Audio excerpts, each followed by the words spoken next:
Gotcha. These are a bit dicey. Quietly now.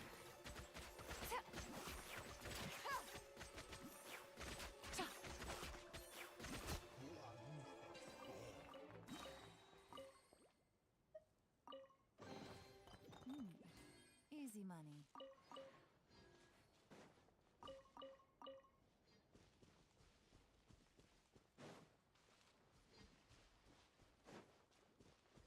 Take it easy. Busted.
Mm.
What's the news?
Come on, don't keep me waiting.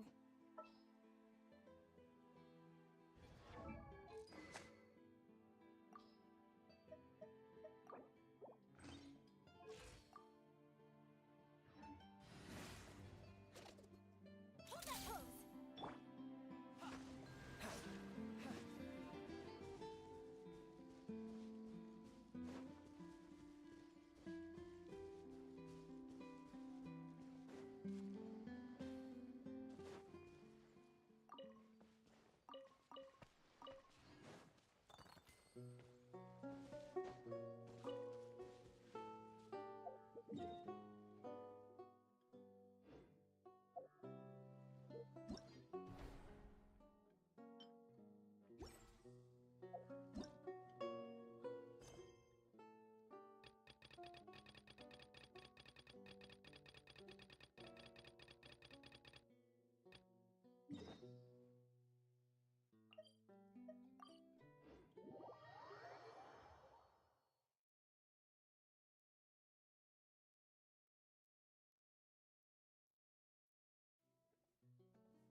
Where I'm from, if we didn't keep moving, we'd freeze to death. Literally.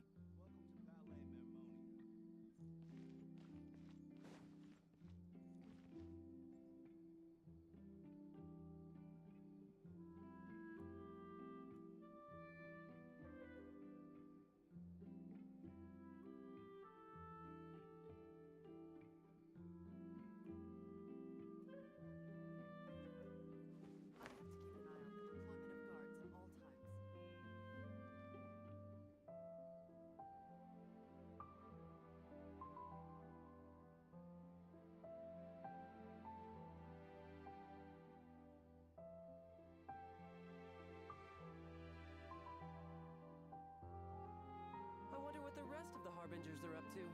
Plotting and scheming on an ever grander scale, no doubt.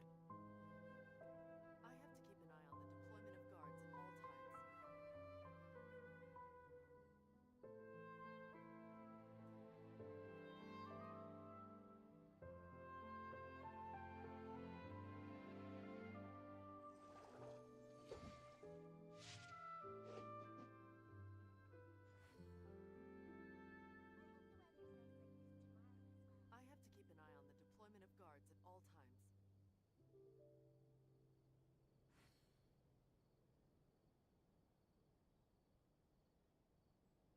times. You know, there are better ways to seek out our enemies than, well, standing here.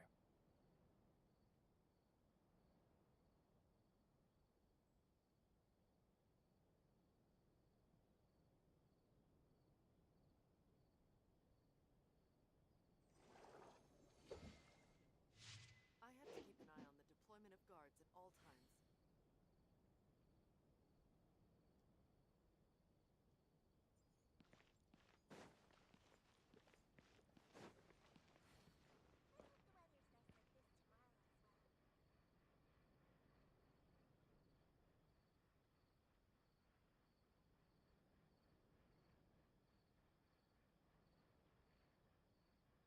Where I'm from, if we didn't keep moving, we'd freeze to death.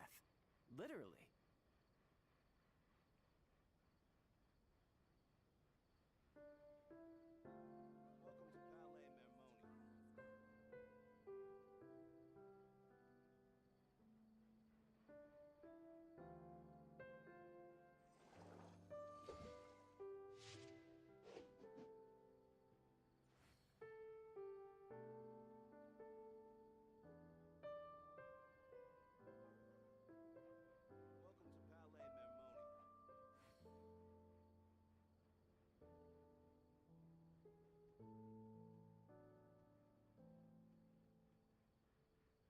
This place is pretty dead. By which I mean, there's nothing to kill.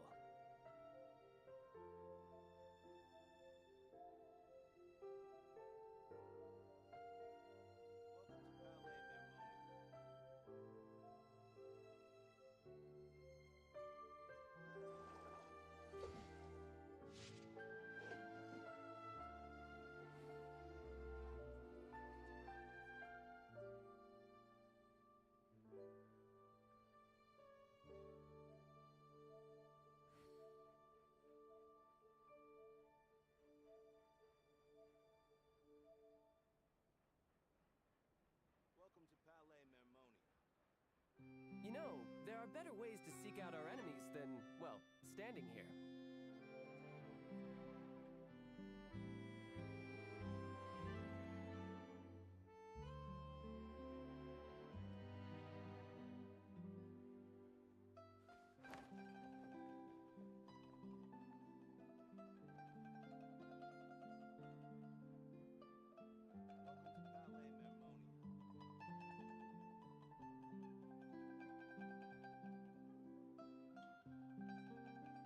Where I'm from, if we didn't keep moving, we'd freeze to death. Literally.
This place is pretty dead. By which I mean, there's nothing to kill.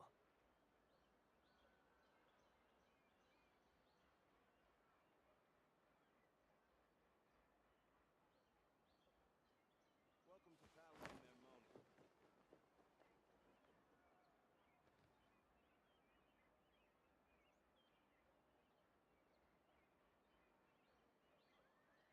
hope the weather's nice like this tomorrow as well.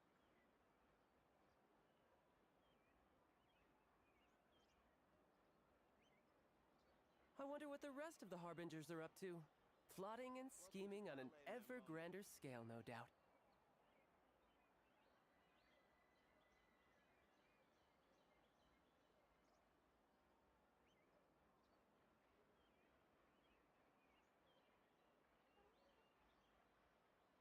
Welcome to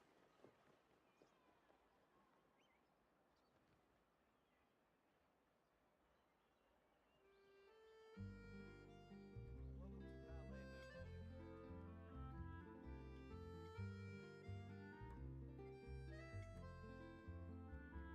You know, there are better ways to seek out our enemies than, well, standing here. Palais Mermoni.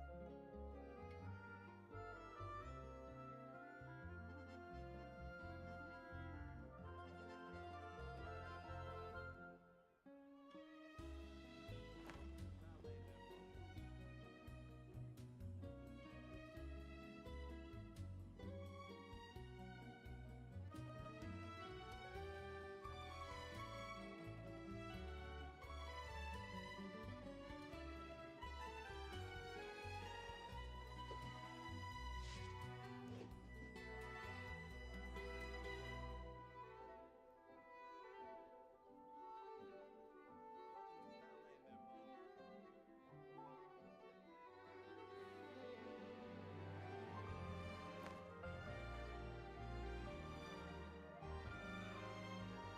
Mermoni.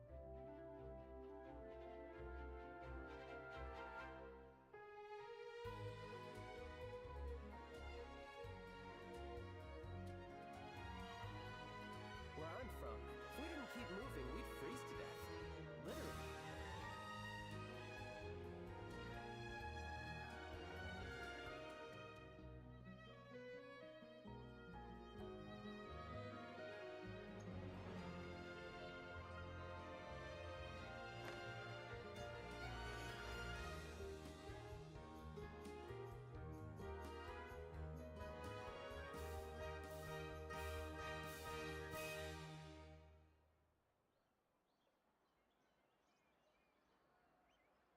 You know, there are better ways to seek out our enemies than, well, standing here. I hope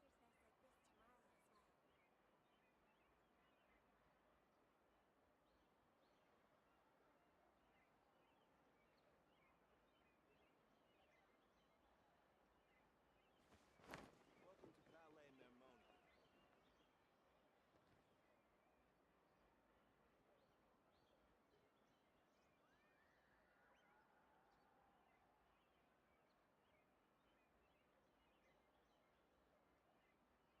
I wonder what the rest of the Harbingers are up to.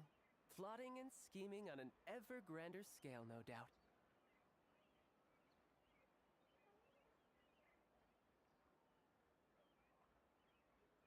Welcome to Palais Mermoni. I hope the weather's nice like this tomorrow as well. Welcome to Palais Mermoni.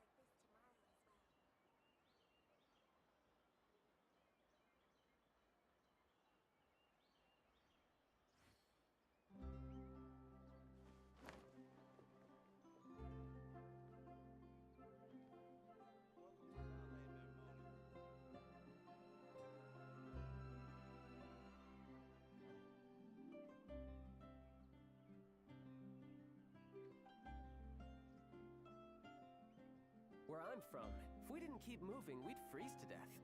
Literally. Welcome to Palais Mermoni.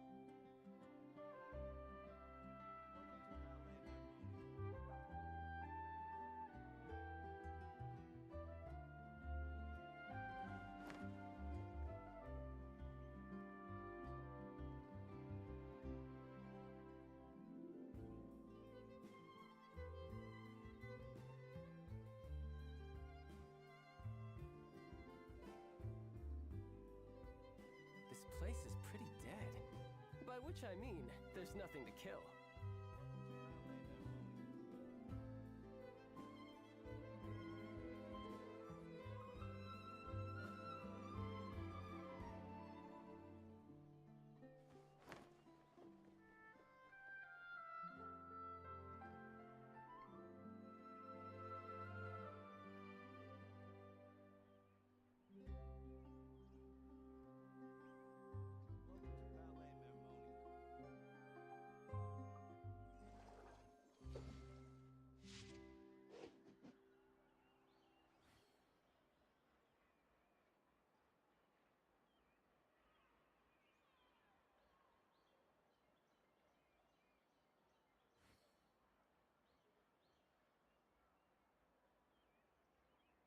Welcome to Ballet Mermoni. Welcome to Ballet Mermoni. I hope the weather's nice like this tomorrow as well.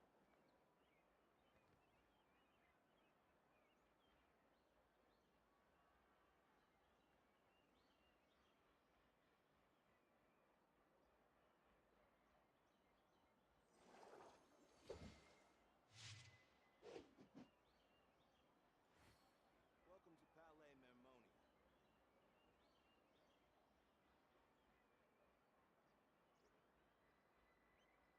weather's nice like this tomorrow as well.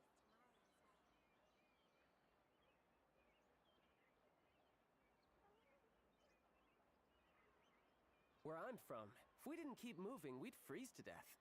Literally.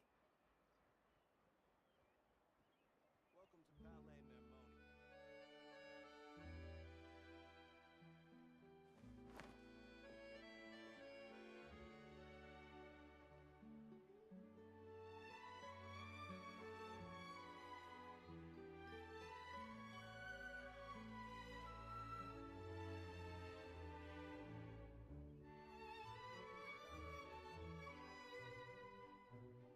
I wonder what the rest of the Harbingers are up to. Plotting and scheming on an ever grander scale, no doubt.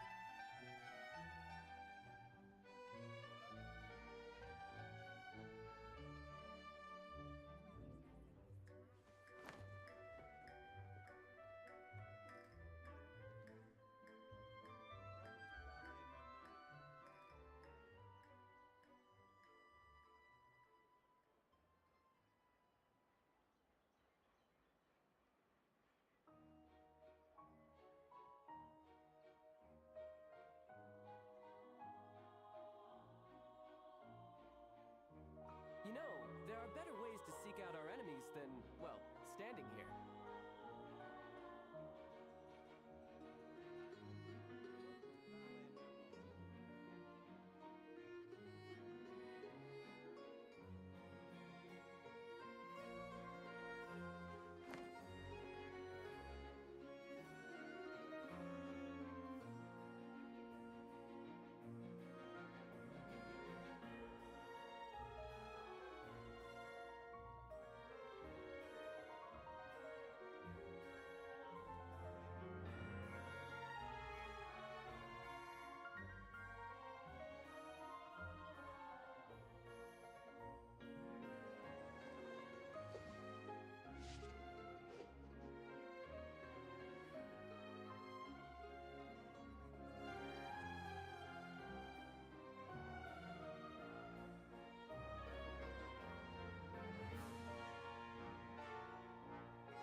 I wonder what the rest of the Harbingers are up to. Plotting and scheming on an ever grander scale, no doubt.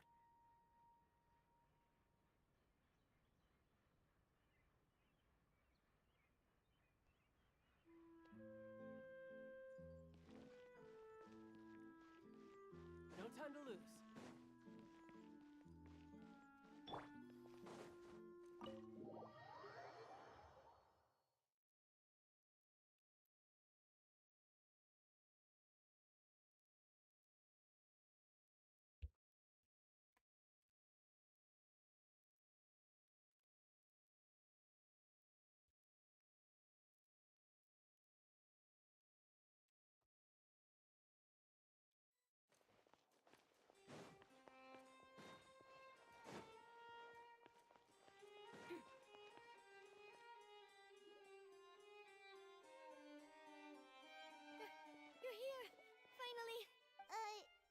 Monsieur Neuvillette and Lady Farina, they seem to have gotten it.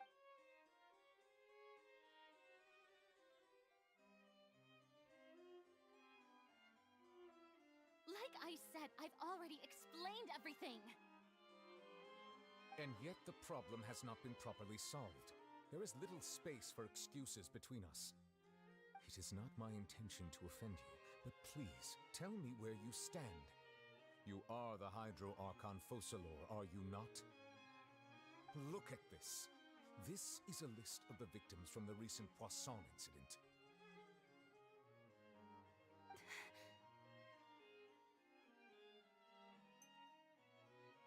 You mean they're all... We did not arrive in time to avert this disaster, and I will not have it happen again. I will say this once more. You must tell me everything you know. Yesterday, I found 3 stone slates in some ancient ruins near Poisson. Do you know anything about those? Seriously? You're questioning me like this is a court case now.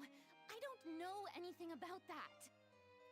But you found them in some ancient ruins, you say? That's correct, which is why I came to ask you some questions. There should have been 4 slates, but one of them was missing. The other 3 feature different images that seem to correlate to the prophecy. The prophecy? The second of these slates depicts the previous Hydro Archon Enjoyy kneeling before a floating island in the sky, as if confessing something. Do you... I don't. I've never seen such slates. I'll ask you again. Do you really have no information regarding the previous Archon? My deciphering of the slates indicates that the Hydro Archon Enjoyy once had to confess to, or apologize for, a certain sin. If anyone would know about it, it should be you. All gods don't have the same secrets, you know. She was herself and I'm me. Is it really so strange that I know nothing? I understand your concerns, but I'm sorry. I just don't have anything to tell you. Forgive me for saying this now, Lady Farina, but I have long known of your various secret investigations into certain matters. There are several indications that you have been investigating the prophecy on the sly. This is not strange in itself, considering that you are the Hydro Archon. But it is strange that you should also claim to not know any of Enjoyy's secrets, as well as do nothing following your inquiries. You have never been as superficial as you have presented yourself to be, nor are you a fool. And yet, your behavior is very inconsistent.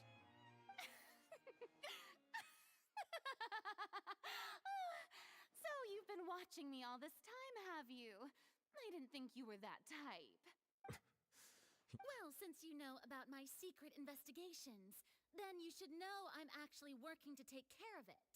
There's no point questioning or suspecting me. You're the Eudix, but you're still my subordinate. You should be following my lead. Just trust in me, you're Archon, and do as I say. Never mind whether you can truly convince yourself to or not. It'll all turn out fine. That's all I have to say. We do not discuss this matter again. Oh, the opera's about to start. Toodles!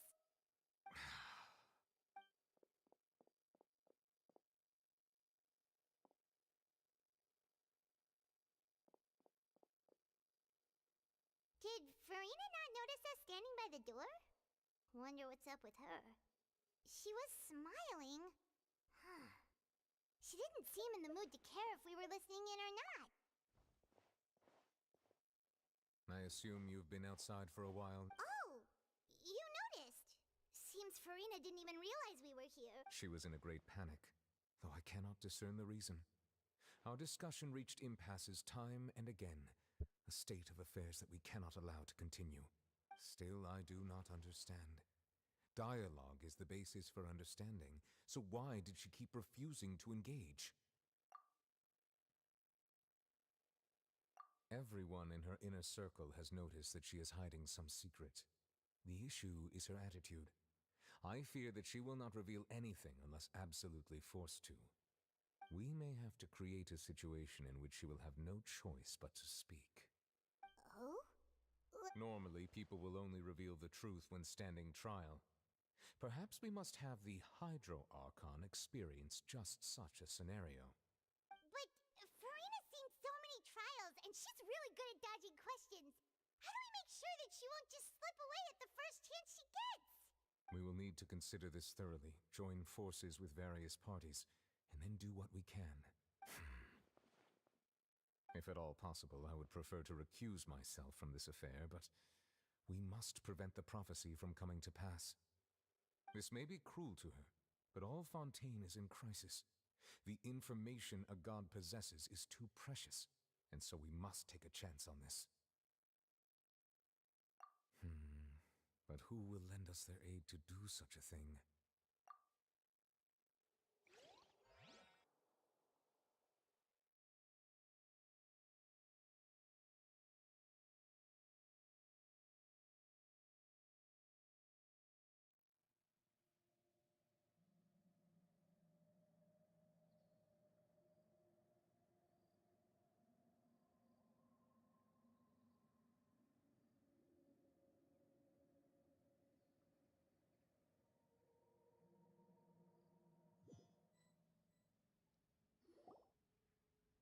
Well, that's everyone, huh?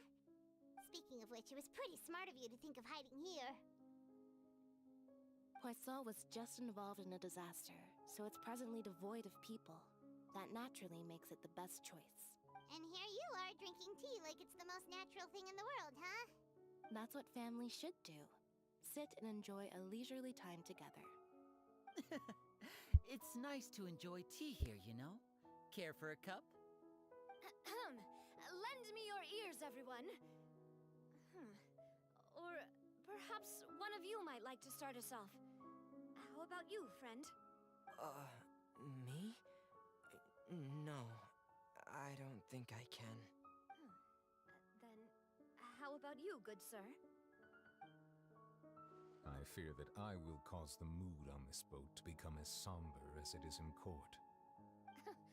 Well then, I guess we're lucky we've got a local like me to organize things. Wonderful, the spotlight at last.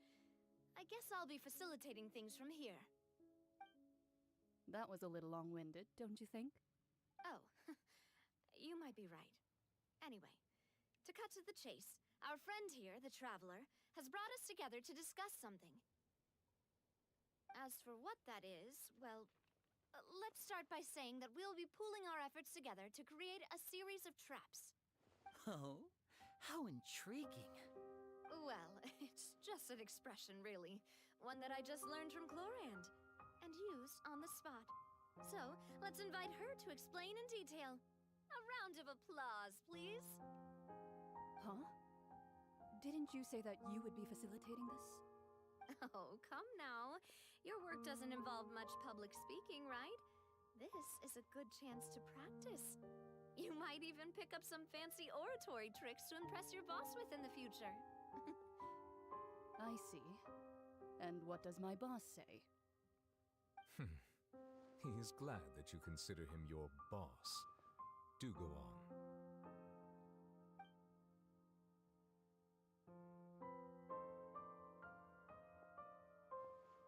In that case, do any of you have experience hunting? Not that I recall. Fremine and I once used a wooden stick in a basket to catch wild rabbits when we were younger. As for Lynette, right. You were sick that day, weren't you? I've also gone diving to catch some fish before. Does that count? I'm afraid not. You may or may not have heard, but Fontaine once played host to a group known as the Marechaussee Hunters. Though that was their name, they did not hunt animals, but rather various monsters left behind by the ancient dynasty of King Remus. Today, Fontaine's monster population has already thinned greatly, so the hunters have blended back into society, taking up arms in other lines of work. They even left a unique methodology of hunting in their wake. A trap comprises of the following components: bait, a trigger, and a containment device. Sometimes a lethal implement will also be necessary to deal with the prey. So, if we were to build a trap together, right now, what would you choose to build it with? For me, I would prefer something basket-shaped. Pigeons and rabbits will see the bait and naturally enter the snare. Our line of work requires a deft hand, and we're some of the best in the industry, so you can count on our techniques. You used some of those techniques while moving the people of Poisson, didn't you? My subordinates mentioned that you even performed some magic for the bawling children. Yes, and I even managed to gather some intelligence in the meantime. I'm quite the multitasker if I do say so myself. I'm afraid I can't claim that as my strong suit. I prefer more stable methods, like placing bait in the water and waiting for the fish to come within reach. That's the kind of method I would count on. Calm and steady. Exactly the kind of person who would catch loads of fish. And I can be their assistant. With discretion, I'm sure.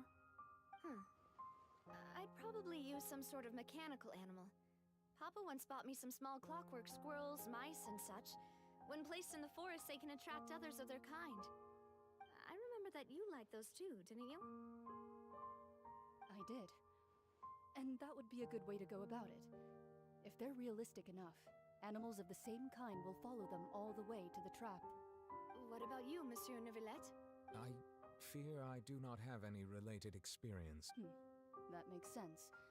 You usually solve problems directly, without the use of any such tricks. But I do have one more question for you, monsieur. If we were to create a trap now, how would you design it? I would like for it to be effective, but bring no harm to the prey. A more gentle trap would be ideal. Kind, as always. However, our intention doesn't necessarily change the containment device and the type of implement we need. If we wanted to kill the prey in one strike, we would need a powerful implement.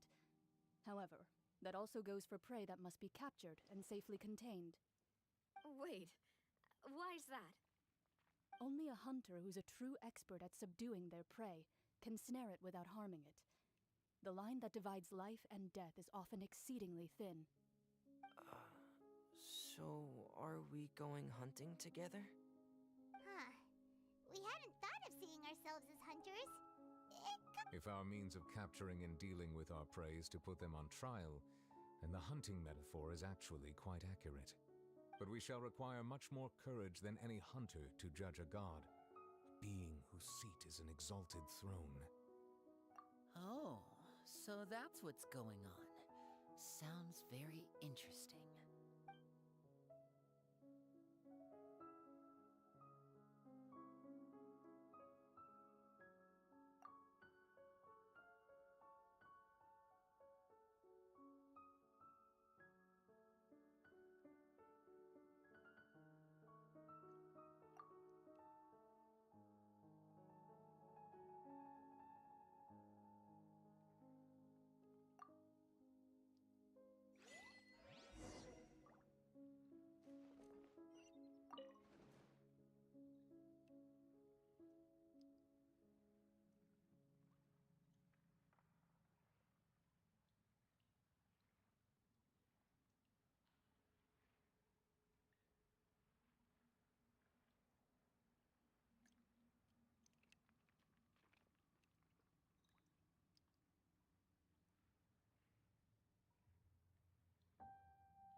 has been happening.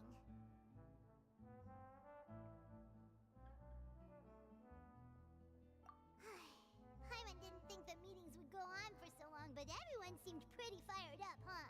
Paimon thought they'd be at least a little frightened. Well, Fontainee was, now that Paimon thinks about it, but everyone else just looked a little surprised. It's hard to say. Paimon doesn't have any experience with this sort of thing. But with you around, Paimon, after all, you're the most reliable person in the world, aren't you? Huh? Did you just pour some tea? Paimon didn't notice you doing that at all. Then what's that? Paimon's never seen that couple. Don't be frightened. I'm just joining you two for tea. I merely refrained from saying anything till now. Who's that voice? But there's no one here. Ah, have you forgotten me already? Wait, you are familiar. You're the voice we heard from the sky in Sumeru.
The voice from the sky, I fear that description is wrong. Though, not completely wrong. You're feeling lost now, just as you were feeling previously. I sensed that confusion and thus came to you. Guiding people is an irresistible hobby of mine, after all. Consider me a passerby. Just accepting a commission from my friend's disciple on a whim.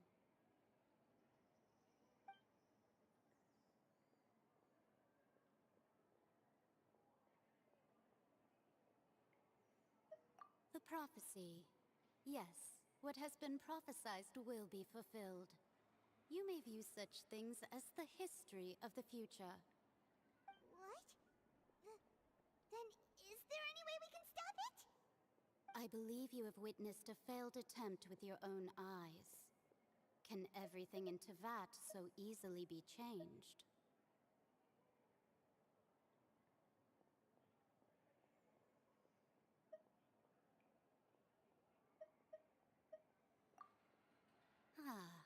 So you've caught on.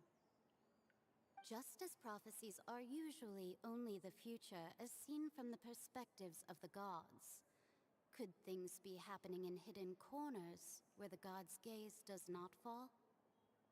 Are the things that you shall see different from the fate that the gods perceive?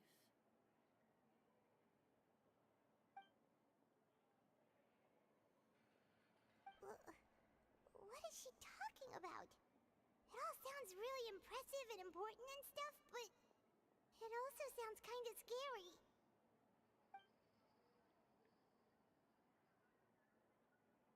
I believe that you understand, right? Some things are insignificant, but others you must reach out to change. Ultimately, fate shall serve as your only guide, no matter what will happen in Tevat's future. All you need to do is to play your part. This was good tea, by the way. Thank you for your hospitality. Well, that'll be all for today. The voice. It's gone.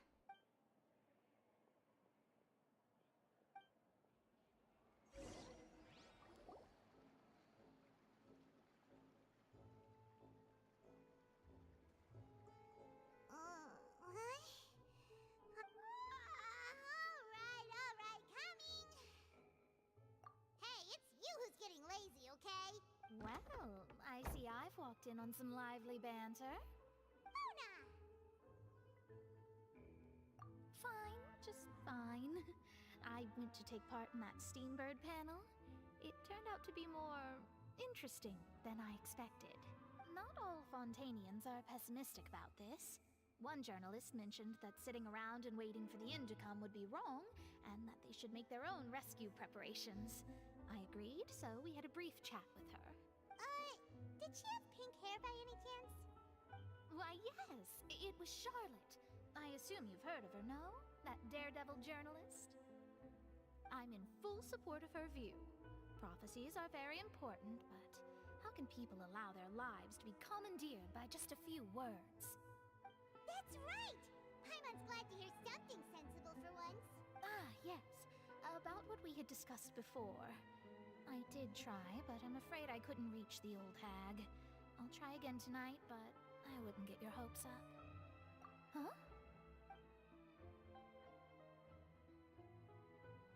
Goodness gracious. Are you serious? She said that even the god's gaze has blind spots. Pretty bold if you ask Paimon. Most people would believe the gods to be all-knowing, right?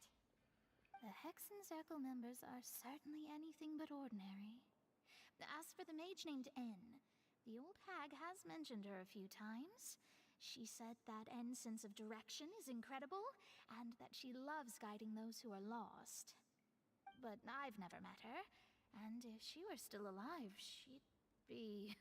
well, suffice it to say that the hag's at least a few hundred now, and N's been around for longer than that. Whoa. The Hexen Circle sounds like a scary group. But they must really stay in shape to live so long. Their abilities alone are pretty terrifying. If she came to see you personally, then the problem you're facing must truly be of great importance. Well, it's not like Paimon could understand anything she said. Yes, she was quite cryptic, but I suspect she means that there is still a way to turn things around. She didn't say when or what that would be, though, so perhaps it is something that you cannot know right now.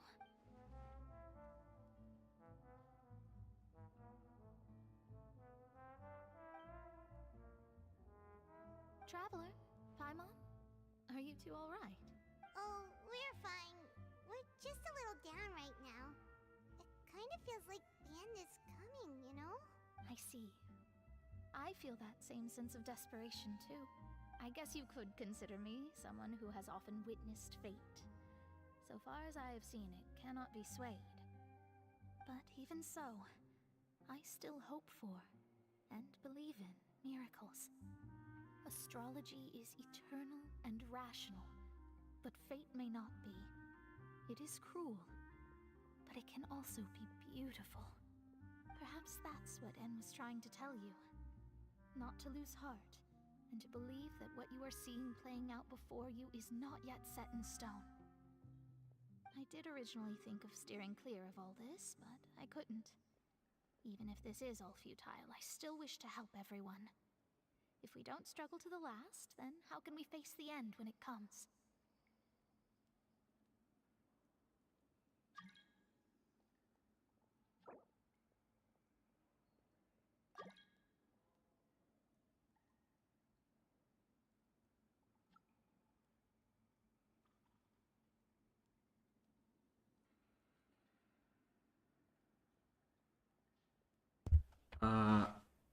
Oh wait, I just saw your chat.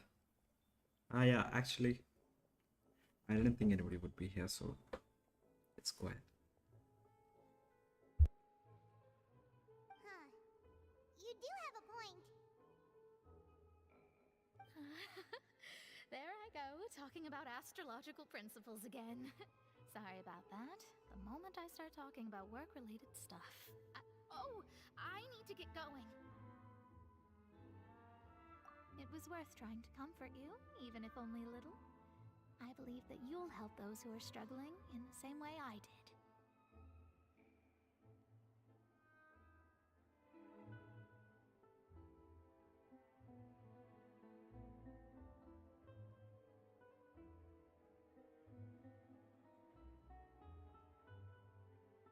I suppose that might be why we always seem to meet by coincidence.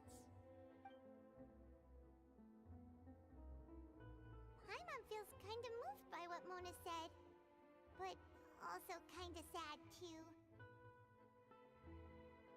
Hey, Traveler! Paimon suddenly feels like going outside for a walk. Let's go!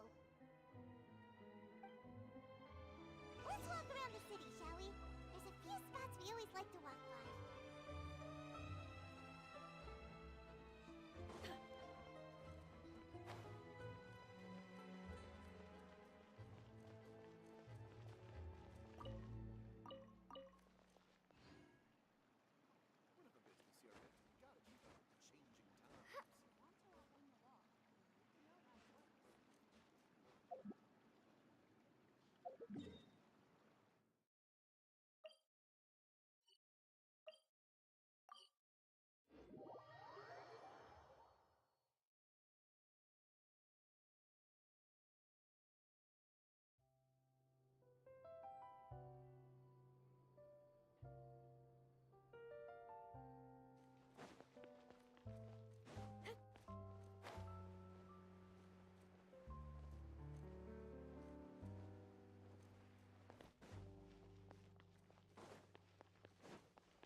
Written in this newspaper. Let Paimon see! The underwater stronghold, the Fortress of Meripede, has continued in its noble autonomy. But that does not mean that others cannot interact with it. My recent attempts to enter the fortress bore little fruit. Guess Charlotte still hasn't given up on that. Thus, did an Outlander friend become the focus of this report. A blind adventurer with their white fairy, legends trailing in their wake. It is said that this mysterious traveler once visited the underwater fortress. So while the fortress's interior remains a mystery behind closed doors, do not fear, for the tales of the traveler contain surprises in spades. Journalist Charlotte's biggest scoop yet, the Traveler's Trail, World Walker. Charlotte took so many awesome photos of us and we never even noticed her. She hasn't been able to get a hold of anything at the fortress, so since we're easier to find, she's using us as the subject matter instead? Seriously? Well, fine. Those headlines and photos do look cool, so Paimon will forgive her this time.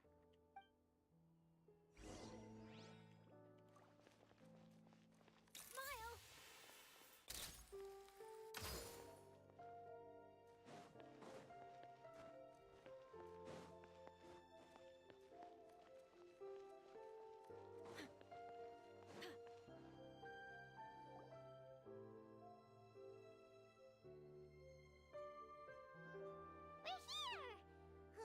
Paimon's hungry. Should we go in and get something to eat?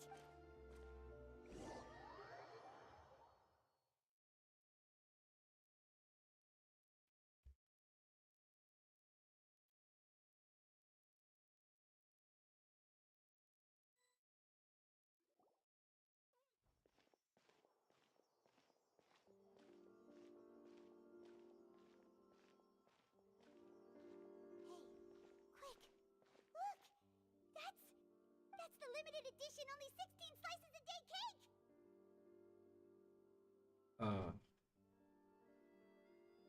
What?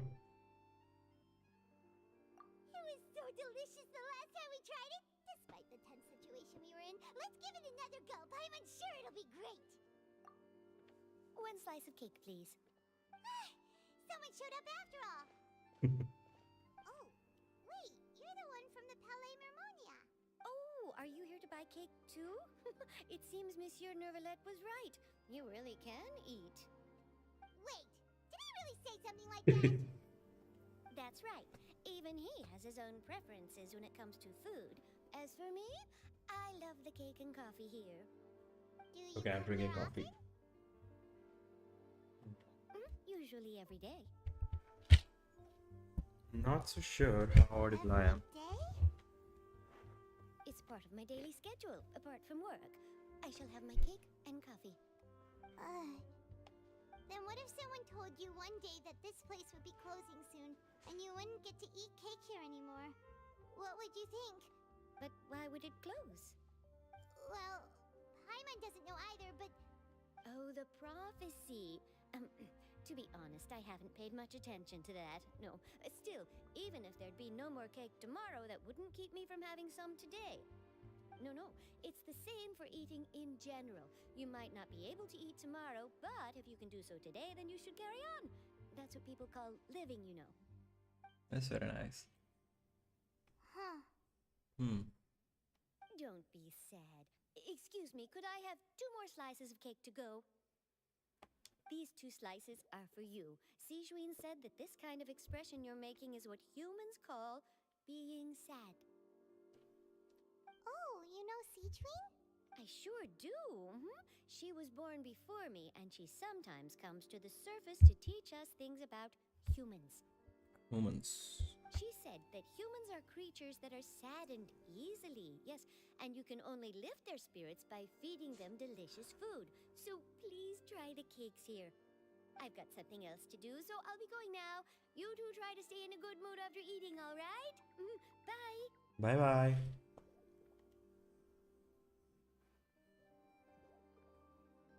And there she goes. All right, let's dig in. I'm sure this cake will be delicious. It's more delicious than last time, and the flavor gets even better with the sip of tea. Yo. Sure would be nice if we could come again tomorrow. Sure would be nice if we could always Wait. get delicious food here. Wait, what?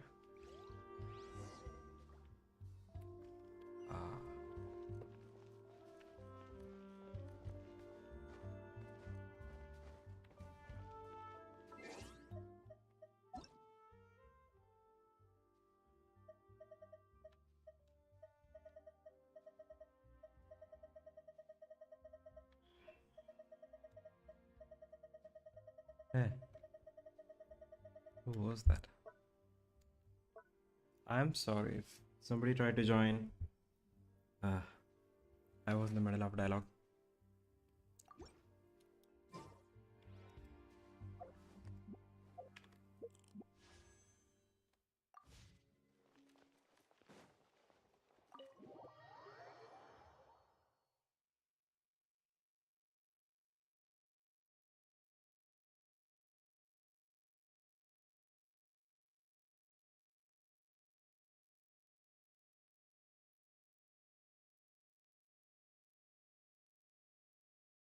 Oh, we're near the Seabird office. Let's go look for Charlotte and have a chat.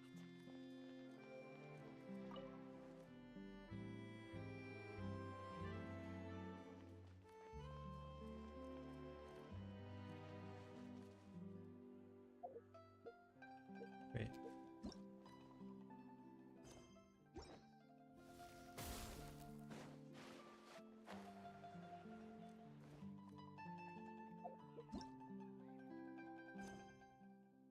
To meet an unexpected friend.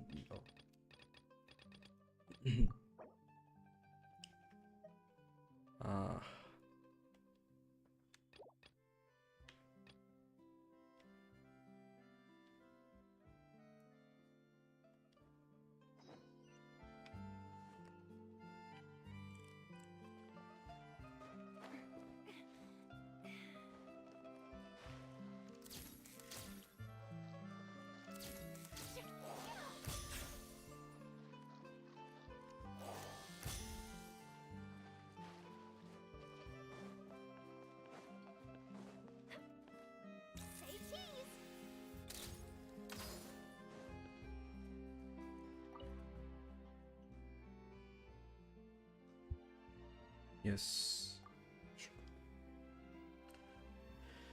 Hmm.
Oh,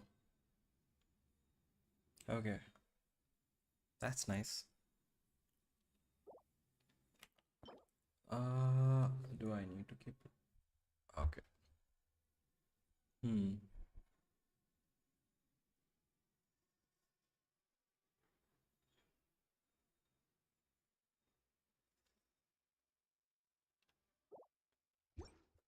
Nice.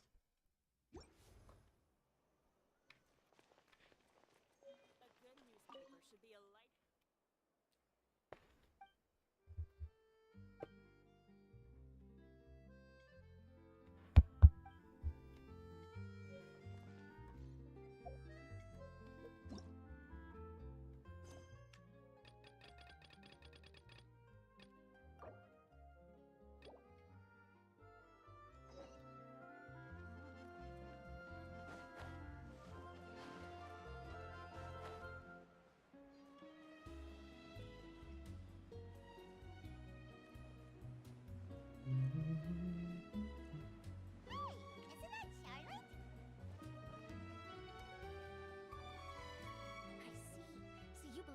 warning letter was sent by the Phantom Weasel? Absolutely. I've said it before and I'll say it again. The Phantom Weasel never acts as you expect. He must have faked his own death 10 years ago using a body double. Now that he's back, I'm sure the guards who worked on his case back in the day are in for a headache, but however this turns out in the end, the one thing it won't be is boring. Couldn't agree more. As a journalist, I'm gonna get a lot of mileage out of this one. Thank you, sir, for your time. Now, whom should I interview next? Huh? Hey! What a coincidence! Fancy meeting you here. Perfect timing. So, the Phantom Weasel's latest warning letter. What are your thoughts? Yeah, this is the first time we're hearing of this one. Could you clue us in? Huh? Oh, sorry. Yes, this case is from a decade ago. I guess you wouldn't know about it. Well, not to worry. You're in good hands because I'm a professional. The story goes like this. 10 or so years ago, a phantom thief became active in the court of Fontainee. Known only as the Weasel, nobody knew his true identity, and the authorities never managed to catch him. Wow, cool! He sounds like one of those mysterious night burglars that you read about in novels. Precisely. Well, except the part where they actually have a good reputation. Our weasel targeted whatever people held dear, and no one was safe from his predations. He would just as soon steal a necklace from a rich merchant's safe as he would a toy doll given to a commoner child for their birthday. I know. The phantom thieves you read about in novels rob the rich to pay the poor, but this guy did not discriminate. Unsurprisingly, this didn't work wonders for his public reputation. Every man and his dog wanted to see him behind bars. Yeesh. Not exactly. There's a good chance that the weasel would still be at large to this day if it hadn't been for an accident 10 years ago. A magician named Caesar fell to his death in a botched high-altitude escape performance. When the police went through his personal effects, they found a hoard of stolen loot and gadgets used for criminal activities. And that was how the Phantom Weasel's identity was revealed to all. Sure enough, thefts in Fontaine went down after Caesar's death. But today, 10 years on, the notorious thief has once again issued one of his warning letters and pasted it on the gate of the Opera Epiclese for all to see. I had to squeeze through the crowd this morning to get a photo as soon as I heard. Here, it's this one. What the? What does it say? I can't read. So, this is the warning letter, huh? Let's see what he wrote. 3 days from now, when evening falls, I shall take from you that which you hold most dear at the Opera House, just as you did to me 10 years ago. This is, without a doubt, a clear declaration of criminal intent. After years of laying low, the Phantom Weasel is back with a vengeance. What once seemed like an open and shut case has been blown wide open again. But why has he reemerged now? And what does he want? I sense an epic scoop, and I'm going for it. Uh-oh.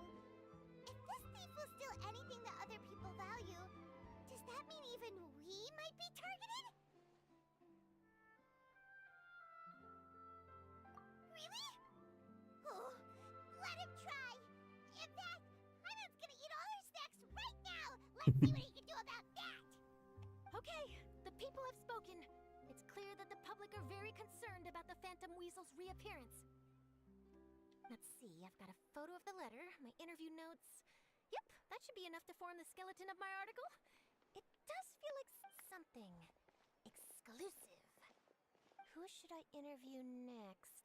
I need someone with a more concrete connection to the weasel. Is that who I think it is? Lenny! Magic, magician, Caesar! The Phantom Weasel! That's it! Let's go interview Lenny!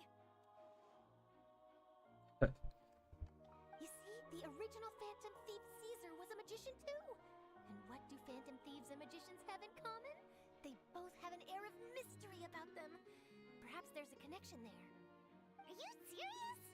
What sort of a deduction is that? Oh, relax! My journalistic instinct tells me that an exclusive news story is beckoning. Let's go! No time for delay!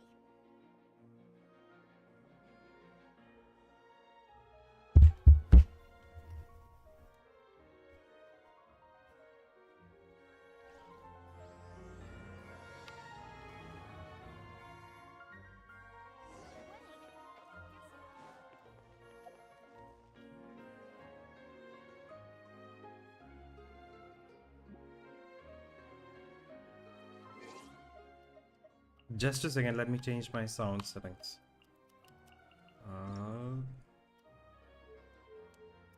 Audio.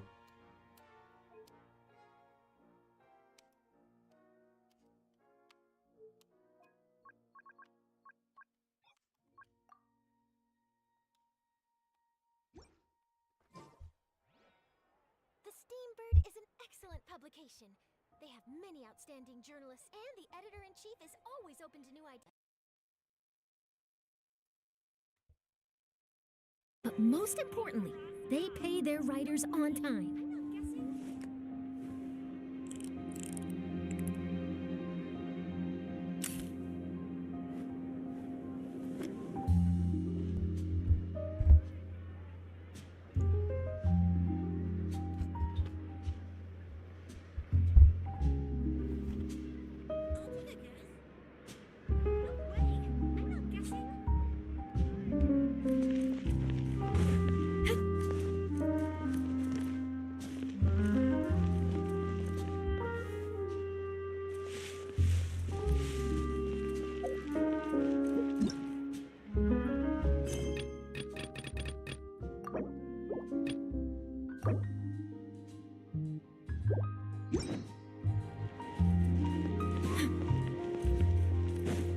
I'll take a guess.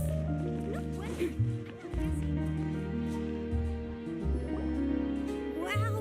Magician? How did you know which card I picked? Oh, it's simple. Come closer and I'll let you in on my secret. Magicians have a special skill called telepathy, which means we can read other people's minds. Really? Then, what am I thinking now?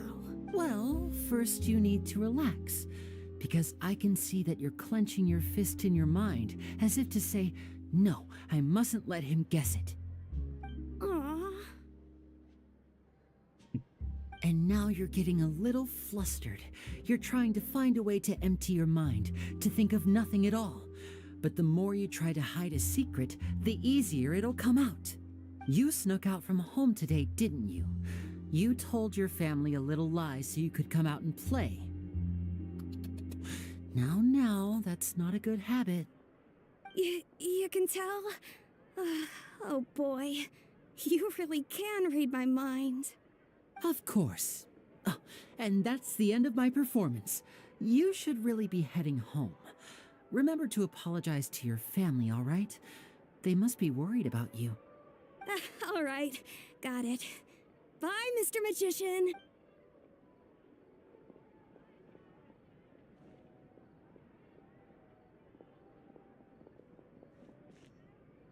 Hey, Linny? Why, hello. We meet again. Are you looking for me? What's the situation? Well, why don't you guess, Mr. Telepathic? Oh, Yes. please. You didn't believe that spiel, did you? The power of telepathy is quite beyond me. I'm sure that child would beg to differ. Seemed like you were right on the money. That was nothing more than a little trickery. I made an educated guess based on his micro-expression. That, plus the fact that he was the only kid here without his parents, and he looked as guilty as sin. He made it easy for me. You guys, on the other hand... Let me guess. Don't tell me you're here for the Phantom Weasel, are you? Wow, got it in one!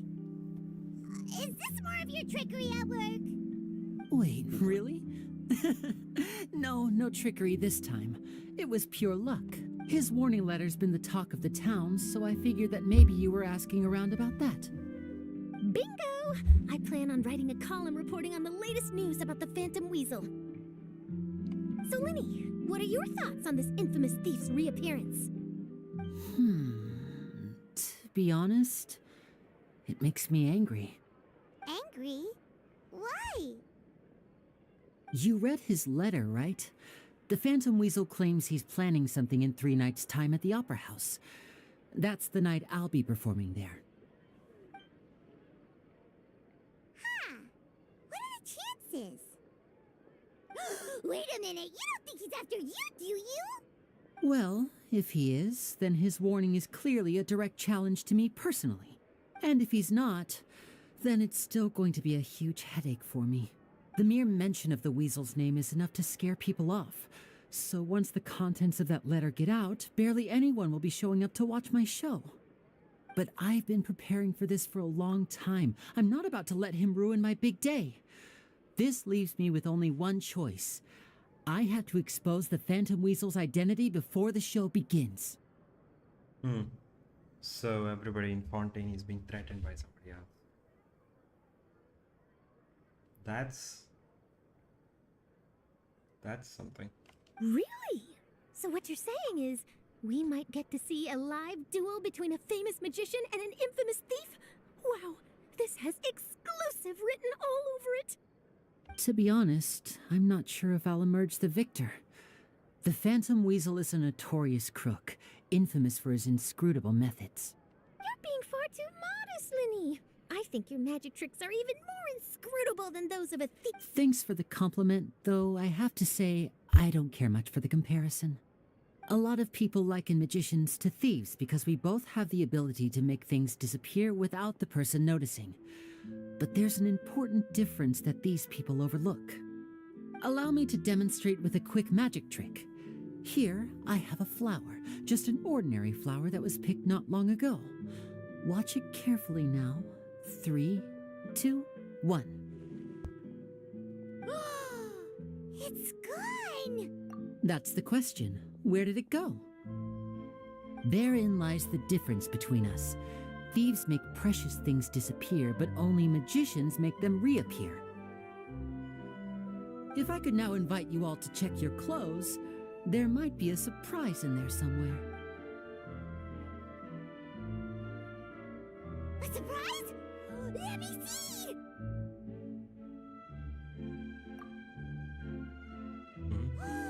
It's Even right I didn't there! see that. Wow! You haven't moved this whole time! They did a good What job. an outstanding trick! Sorry, Lenny, it seems that my previous praise was woefully inadequate. Clearly, magic is the superior art form to theft. Don't worry, I didn't take offense. I just wanted to take the opportunity to perhaps change some of the preconceived notions you might have about magicians. Since Caesar's death, a lot of people associate magicians with criminality. It can be quite frustrating.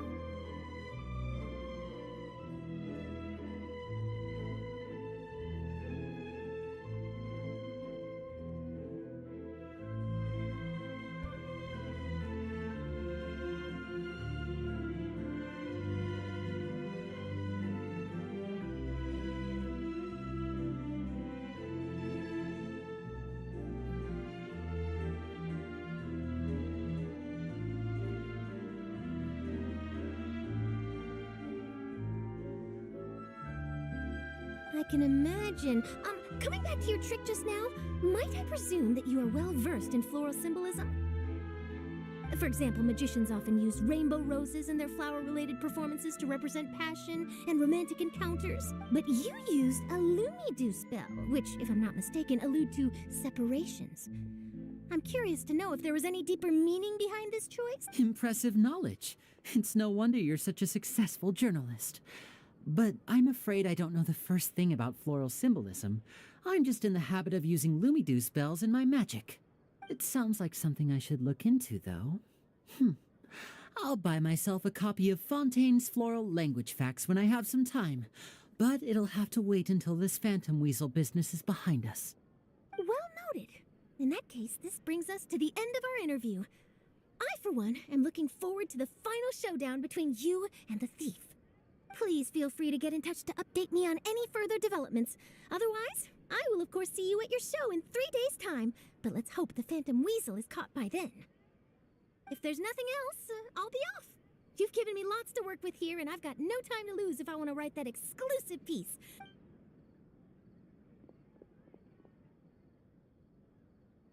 So, Lenny, are you gonna tell us how you did that flower trick now? It's still on it. I'm afraid that's my little secret. Aww. Well, magicians are entitled to their secrets. But Paimon's really itching to know how it's done. You feel it too, right? So itchy. Not so itchy then, huh? Well, since you're so concerned, how would you like to serve as my temporary magician's assistants and help me investigate? Magician's assistants? Oh, that sounds fun! Assistants are technically magicians too! Also, it'll Not bring us totally. one step closer to figuring out how that darn trick is done! Shall we go for it? Excellent. Thank you for putting your... The first thing we need to look into is who Caesar really was. If he truly was the Phantom Weasel, that means that the weasel is dead, and whoever wrote this warning letter is just a copycat criminal. But if he wasn't the weasel? Well, that'll make things more interesting. It would mean that the weasel lives, and he's been laying low all this time in some corner of Fontaine. And if we're investigating Caesar, his fiancée Gemma is a good place to start. Word is that she visits the cemetery often, so I asked Lynette to wait for her there. We should make a move. Let's go and rendezvous with Lynette.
Wow!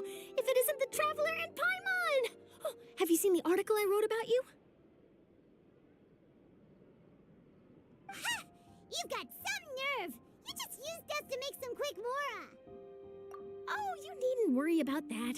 I heard that you were in Poisson some time back, so I sent you a letter to discuss just that. It appears you didn't receive it, though. It's all right, though. I've set aside the amount intended for you. I've even set the table with some food. Really? Oh, you're the best! She fell You're for it. almost a little too easy to win over, Paimon. If I were a journalist with ulterior motives, you'd be in trouble now, you know. Oh, Paimon knows you're not like that. Still, what brings you here all of a sudden? Were you looking for me? A friend of ours met you a while back, and when she mentioned it, we thought of coming to see you. Her name's Mona. Ah, so you know Miss Mona as well. She's a guest columnist for our paper. Really good one, too. She's so young and already such a brilliant astrologist. So she mentioned me? What did she say? She said that you're a real daredevil of a journalist. Nice. In which case, can this daredevil journalist dare to request an exclusive interview with the legendary Traveler and Paimon? Huh? So your article in the paper today doesn't count? Oh, of course it doesn't. That was more like live photography. What I'd like to do is dive deeper and ask you to talk about the things you've seen and experienced. Yeah, are we even qualified enough? Why not? If I say you're worth an interview, then you're worth it. But not right now, of course. I'll need a few days to prepare. Oh, in that case, we'll just chat when you have the time then? Oh, so that's a yes? Ooh, splendid! I'll tell the editor-in-chief immediately. I'll have to apply for lighting, a venue, some props, and... Whew, so much to get done now. Talk to you later. Wait, Charlotte, Paimon's still got a question for you. And what's that? If, just for example, Fontaine were to be flooded tomorrow, what would you do today? Huh, that's the prophecy you're talking about, isn't it? I mean, I do hear about it often, but I've never once thought that the day could be tomorrow. If you're seriously asking, then I might try and think of a way to leave Fontaine. Oh, but I'm still a journalist first and foremost. That means I have a duty to be reporting from the scene. And secondly, I wouldn't forsake my homeland that easily. From what I've seen, most people don't know what they'd do should the worst come to pass. In truth, it might be better just to behave like normal rather than worry over such an end. So in all likelihood, I'd probably still be prepping at the office for that interview of ours. I know what you're thinking. That sounds a bit sad, but I've always believed that it's best to do what you enjoy. Just think about it. If this nation really were to be suddenly destroyed tomorrow, but I still successfully finish an exclusive interview with a truly unique person, then the story I would wind up writing would truly be timeless. And then do you know what I'd do? Well, I'd write that story, send it for printing, and use messenger pigeons to get copies out to the various nations as soon as possible. I'm not a dreamer, nor am I a workaholic, but I do love my job, and I'd be proud of leaving such an article behind. I guess you could say that I was born to be a journalist. But anyway, that's my answer. And on that note, I'll get back to my preparations.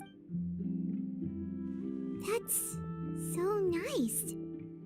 All of a sudden, Paimon actually kinda envies her. Anyway, let's go and take a look at the sea, shall we?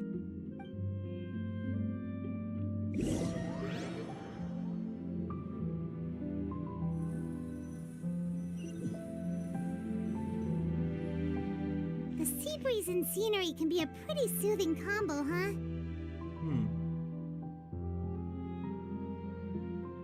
Yeah, I'm a beach person. Paimon's been thinking. If it wasn't Fontaine, but all of Tevat that would be destroyed tomorrow, where would we go and what would we do? No, Paimon should ask, if you could choose, what would you like to do?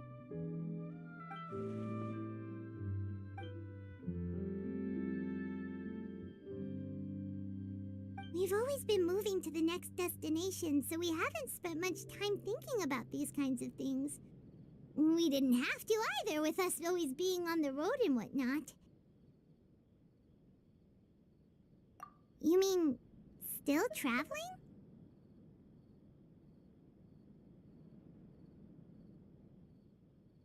Huh. Wait, isn't that what we've always been doing?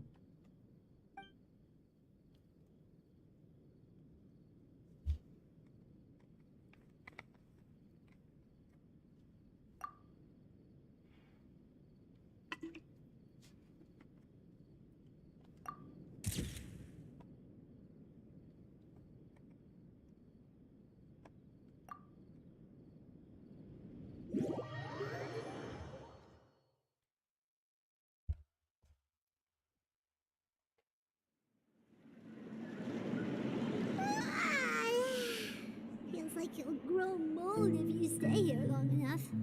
But it's still better than the Fortress of Mirapede, that's for sure. It's not only damp there, but salty too. Ah, so the two of you are still here. Wonderful. Oh, you're from the Palais Mermonia, aren't you? Yes, I'm Isadora. Monsieur Nervillet sent me to look for you two before. I heard that afterward you went to the Fortress of Meropide. Not at all. I'm well aware that you're friends of his. Actually, I'm here to pass along a message from him. Yes, inside the Opera House.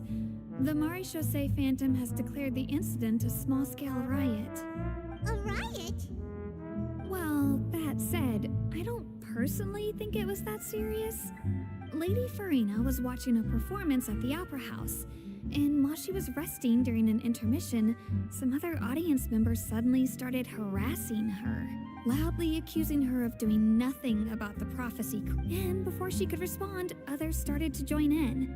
The crowd continued to grow, and protests against the Hydro Archon started to break out. So people have started to put the blame on Farina. Guess they finally found an outlet for the pressure they've been under due to the prophecy. I agree. People will naturally rely on gods, as is customary. But the moment people feel threatened, gods are also the first to be blamed. So what happened after that? Is Farina okay? Seeing that the situation was spiraling out of control and that further argument was pointless, she claimed that she'd gotten tired of this, left in a hurry.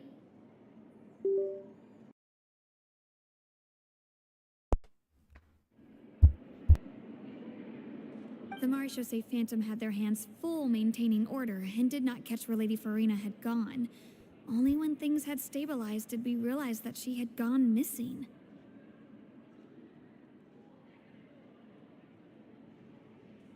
So, you mean she's still missing?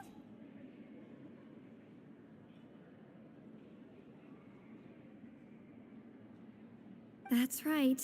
The Maréchaussée has dispatched many people to search for her, but we don't have any leads yet. That said, I don't think there's much to worry about. She is a god after all. Even if she were to fall into the hands of rioters, what could ordinary people do to her? Good. Monsieur Nervillet sent me to tell you about the situation, but he didn't say anything else. Don't worry, this is more than enough to go on. Is that so? Well, all right then. Well, sounds like we should hurry over to Poisson then. If we know Farina, she won't try to fix things in this situation. Instead, she'll look for a place to wait out the heat. And, as we also know, she may be loud and dramatic, but she doesn't have a heart of stone. When Nervillet was talking to her in the Palais Mermonia, and she heard about Poisson, she couldn't hide her sadness and remorse. It would be hard for her to ignore being accused by the public today. Paimon thinks Farina's probably taken the opportunity to slip away to Poisson and try to relieve the sense of guilt that she's feeling. Huh. Well, what do you think? Paimon knows the answer, of course, but Paimon can do the analysis to back it up, too. Cool! In that case, there's not a moment to lose. Poisson, here we come!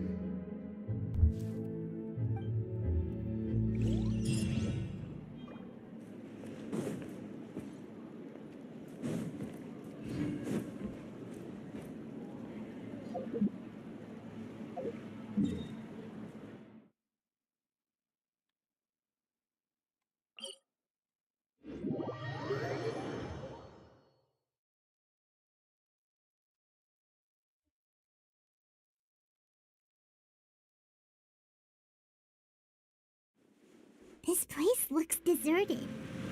Guess all the survivors must have evacuated already.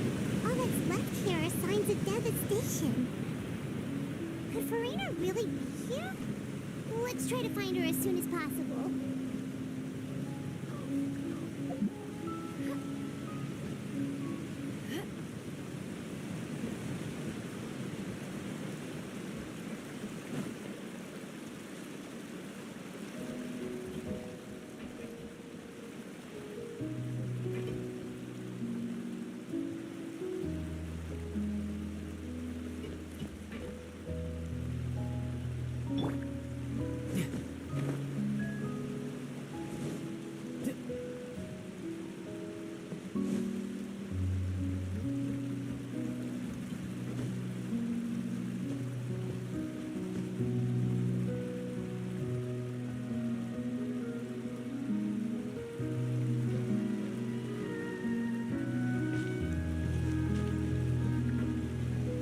I'll get that later.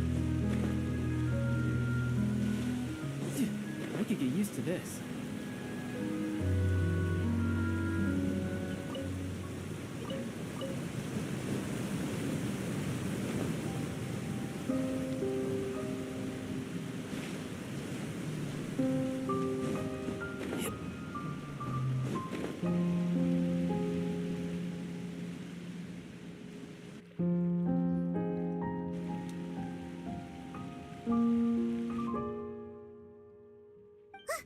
That's Farina, right over there.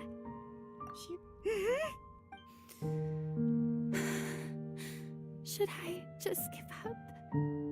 This is all meaningless. What was meant to happen did happen after all. Everyone's dead. I'm sorry. I am so sorry. Give up, Farina. There's no point in holding out. I'm sorry, but what can I even do other than to repeat meaningless apologies over and over? Who's that? Don't worry, Farina, it's just us. So it is you, blonde traveler from another land. Why, I almost thought you were someone from that mob of my ignorant subjects, come to kneel and beg for my forgiveness. Farina, you were crying just now, weren't you? The tear stains on your face are obvious. What do you mean, tear stains? Oh, I remember. The show at the Opera House earlier this morning was so moving. I'm still trying to process it. Who did that uncivilized rabble think they were, disturbing my enjoyment of the arts? They even dare to tout their Archon. I must teach them a lesson. I can just imagine their twisted and frustrated faces once they realize that I'm nowhere to be found. Oh, and I'm sure Nouvellette and those people from the Maréchaussée Phantom are freaking out right next to them, too.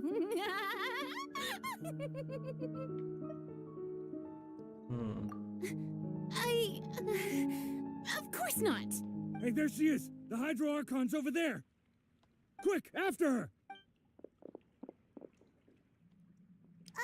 Farina, those people seem to be after you. They are? They're just some rabbit That's against the rules. I can't let them get their way. Farina just ran off. Quick, we have to catch up with her.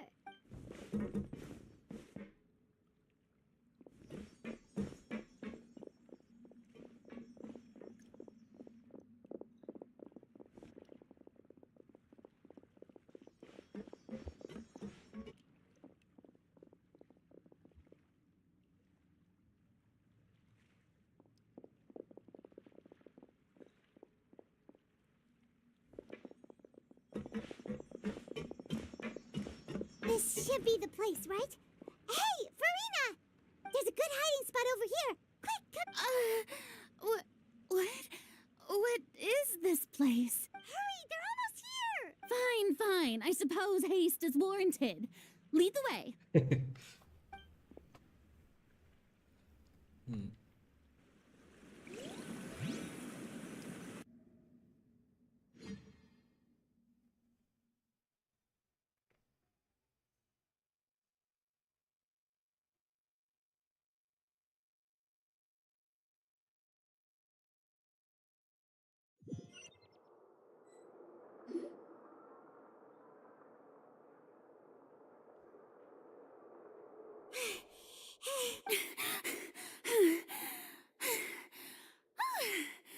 I'm so tired. I totally thought they had caught me. No, I mean, I merely gave in to the sheer enthusiasm they displayed.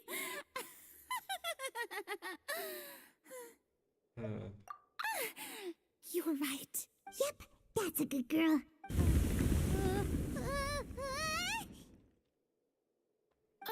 What's happening? The ground's shaking. Yeah, a quake of this kind preceded the flooding in Poisson, didn't it? It can't be. It's happening again. Well, there's no need to worry too much about that. Neverlette's made some emergency plans, so the evacuation should go a lot smoother this time. Yeah, I hope you're right. But the people of Poisson, they've already...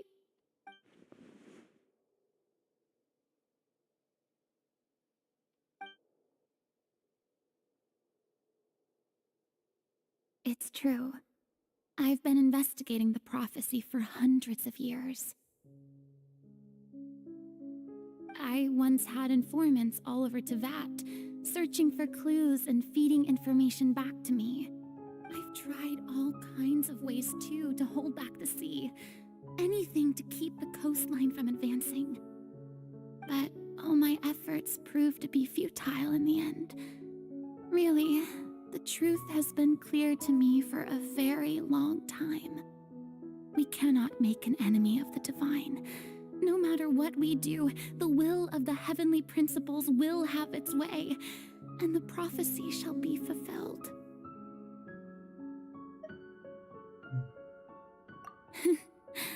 Give up. I do love the sound of that phrase. It would mean finally coming to terms with fate, but also for me to finally be free.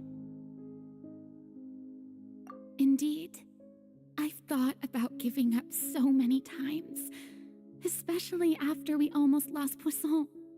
Fate is really unreasonable, isn't it? It has no heart and obeys no rules. The prophecy has only just started to come true, and so many people have already lost their lives. But just now, it all became clear to me. I still don't have the right to come to terms with fate on behalf of everyone else. As long as the final moment hasn't come, it's still not too late. Don't worry. I will keep hope alive for everyone until the very end. Well, that's enough for now. I got the impulse to play the stricken maiden, but honestly, considering my rank and station, that wasn't a good fit at all. She just changed instantly. Don't take any of what I just said seriously. How could I possibly let Fontaine fall to the whims of trivial prophecy? Come on! Paimon could have sworn you were actually being honest just now.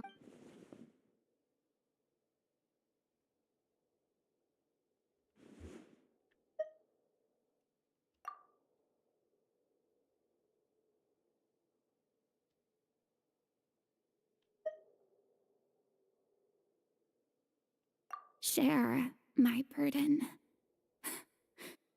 That's impossible. It was fated right from the start that this would be my duty alone.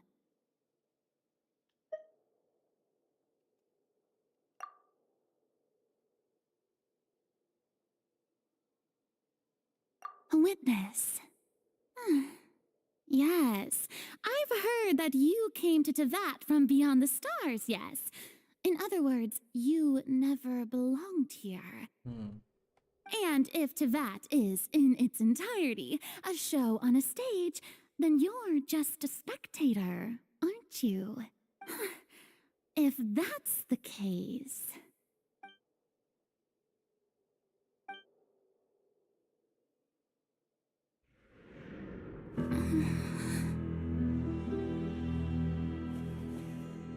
I...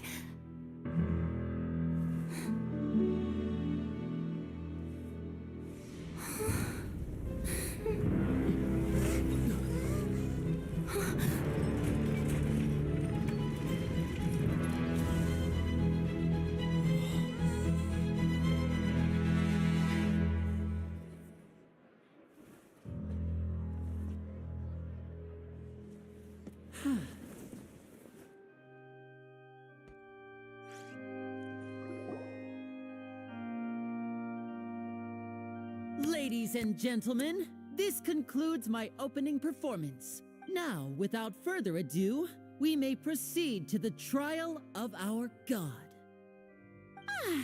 So this is what it is. Yes, you deserve praise for the effort you took to raise the dramatic stakes. Do not forget, however, that I am Focalor, the god of justice, the embodiment of justice itself. Does it not strike you as even the least bit absurd to bring the very concept of justice to trial? May I interpret these words as your refusal to stand trial? In that case, you will have the opportunity to defend your honor through a duel. You would draw your blade against a god? I see. It seems like you have made up your mind.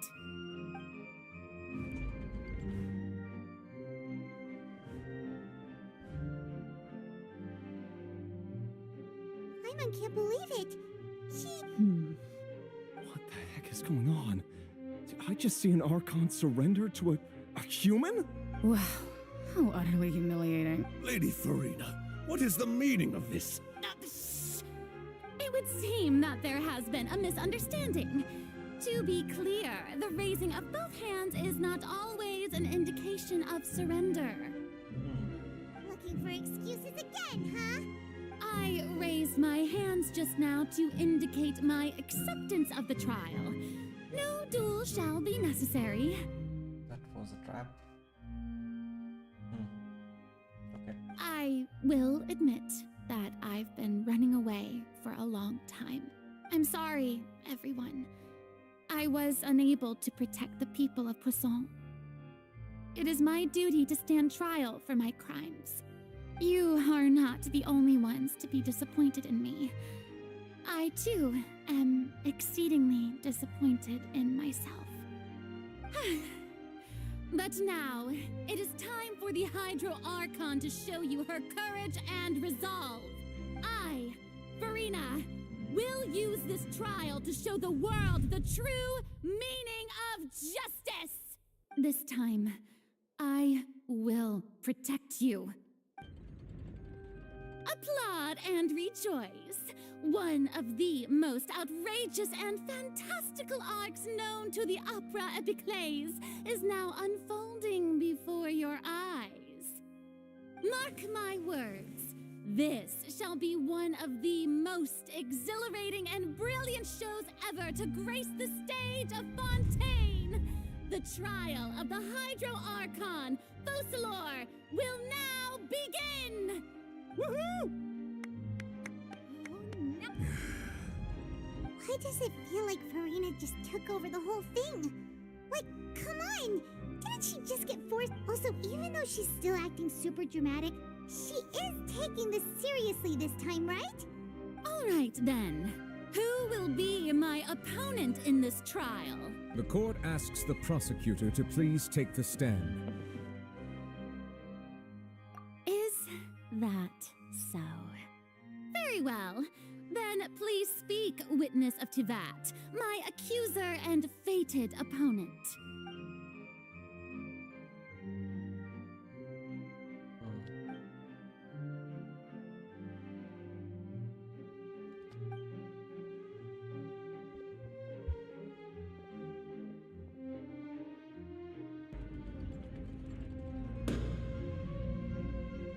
Also, please allow me to ask, as a final question before the trial begins, just how much work did you do to force me onto this stage?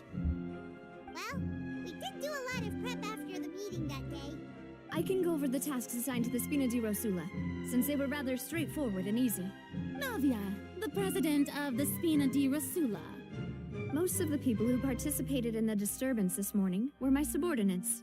They changed into plain clothes and came to the Opera House as regular audience members, waiting for the perfect opportunity to incite insurrection against you. The people's resentment against their Archon has been building as more and more of the prophecy is fulfilled. A spark was all we needed to turn smoldering anger into a flame.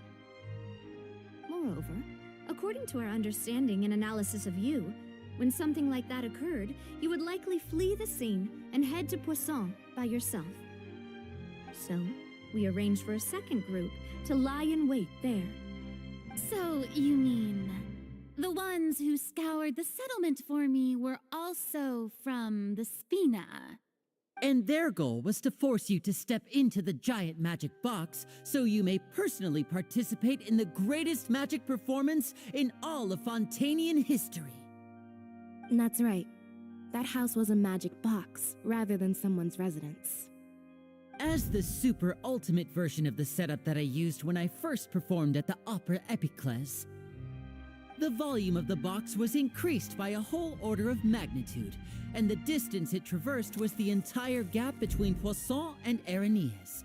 Its cargo, of course, was an Archon instead of a human. My thanks, Farina. Without your help, we could never have pulled off such an extraordinary performance. You're welcome? Of course, this performance was only made possible with Father's support.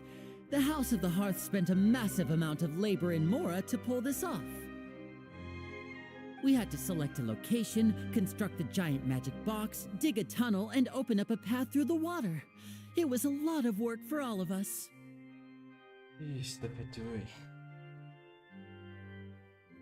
So, in other words, the earthquake that we felt within the giant magic box was just a normal tremor from the transportation of the whole house?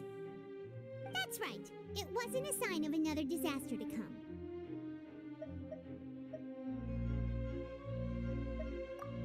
Then, I can guess Nervilette and Cloran's parts. You gathered a crowd, prepared a stage, and made sure that the champion duelist would be immediately ready for a fight.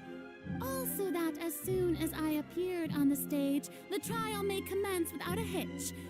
And Yes, that is correct. well, Clorand, I must commend you for your courage.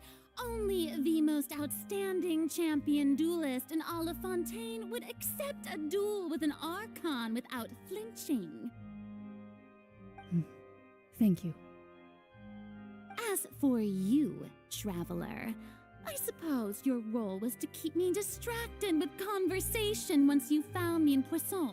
You'd make sure that I didn't notice anything amiss before revealing yourself as my prosecutor once we'd arrived onto the stage. Oh?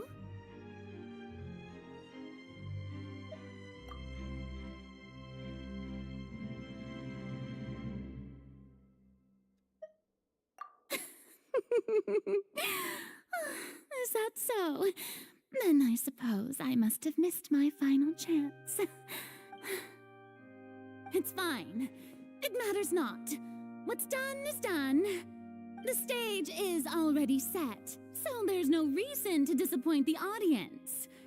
Let's see this trial through to the very end.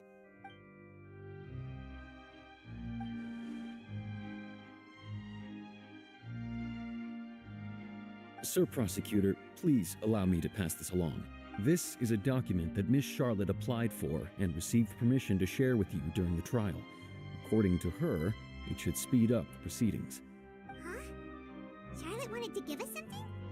Oh, so she's here too! Oh, let Paimon see. Isn't this the exclusive interview that she did with us before? Wait, then that means this document is a perfect timeline of everything that's happened ever since we stepped foot in Fontaine. So in other words, we can refer to this anthology of evidence every time we want to use something from our journey as evidence for an argument. Let's quickly confirm the information in it. Just think of it as a refresher, alright? He's been reading a lot of. You defeated the Hydro Archon in the very first duel you took part in at the Opera House. That's one for the history books, all right. I didn't think that you'd wind up getting to the bottom of the case I'd been following all this time. I guess you could also see this as a happy coincidence. This is the first time Monsieur Neuvillette had a difference of opinion with the Oratories. Even the Hydro Archon can't figure it out. A Fatui Harbinger. She's an extraordinary person. Her instinct must mean something.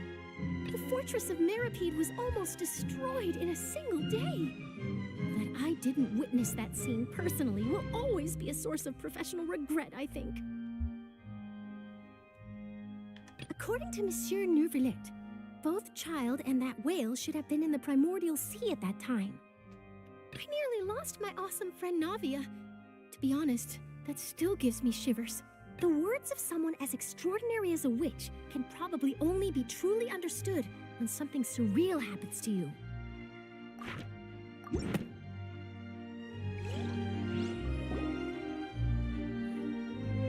The prosecution and the defense are both in position. The trial shall now begin. Oh, come on, Neuvillette. There's no need to repeat all the unimportant legalese. Just fast forward to the part where the prosecution lays out my offenses. As the defendant and the lead actress of this performance, I still haven't even been informed of my supposed guilt in all of this. Of course, it is only natural for humans to struggle to understand the actions of a god. However, you will need more than that to convict me of a crime. That's true, but my charge here is unrelated to your conduct as an Archon. Hey, he's speaking? Instead, I would like to charge you as a fraud who's never been the Archon in the first place. Wait, what was that? Lady Farina's a fraud? Hey, I came here thinking that we were going to try the Hydro Archon for forsaking her duty, but did I hear that right? She's not our Archon at all? Charge accepted. Lady Farina, do you plead guilty to the charge? Lady Farina. I plead not guilty. How can I be guilty? Then why did she stutter a little? There is no way that I, Fauchelor, otherwise known as Farina de Fontaine, a member of the Seven and the Regina of all waters, kindreds, peoples, and laws of Fontaine, could be anything other than your true Archon. Yeah, even though Lady Farina can be rather eccentric, isn't it going too far to doubt her very identity? Yeah, I've never questioned her identity either. Sure, Lady Farina can be super irresponsible, but what grounds does that prosecutor have to make such a huge claim? I have cause to believe that common sense will prevail in this case. Many of the members of the audience have known me as the Hydro Archon ever since they were born. There would be no fooling their memory. See? Even the Oratories has decided to show me its favor. If you wish to drop the case, I can promise you as the god of justice that you will not have to face trial for making a false accusation. We will treat everything that's happened as a dramatic spectacle and move on with our lives. What do you say to that? An argument with near impossible odds, huh? You have to not only refute Farina's claims, but also overturn the long-held beliefs of the people.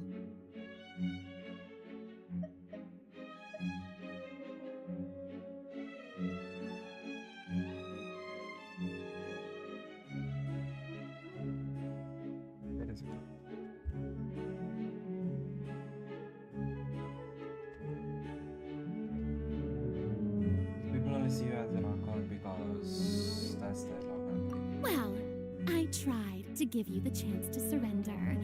If you must persist, then let me ask.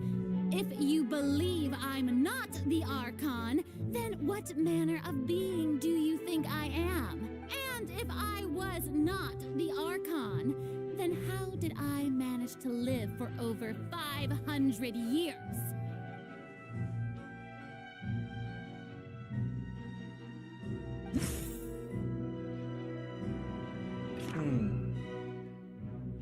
Yeah.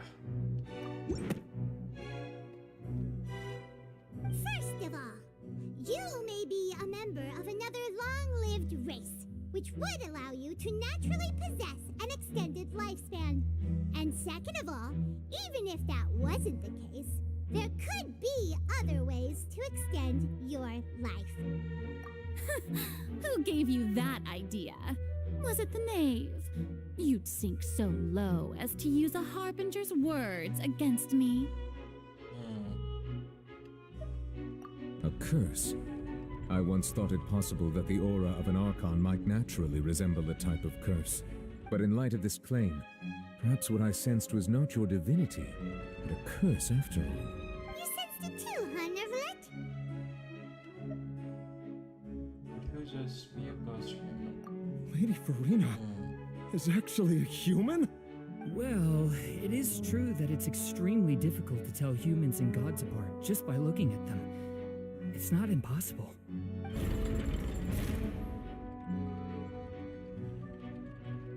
Well, don't start celebrating too early now.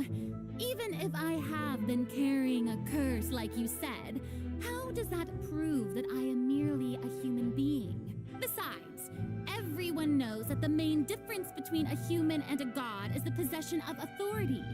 Gods can do what humans cannot.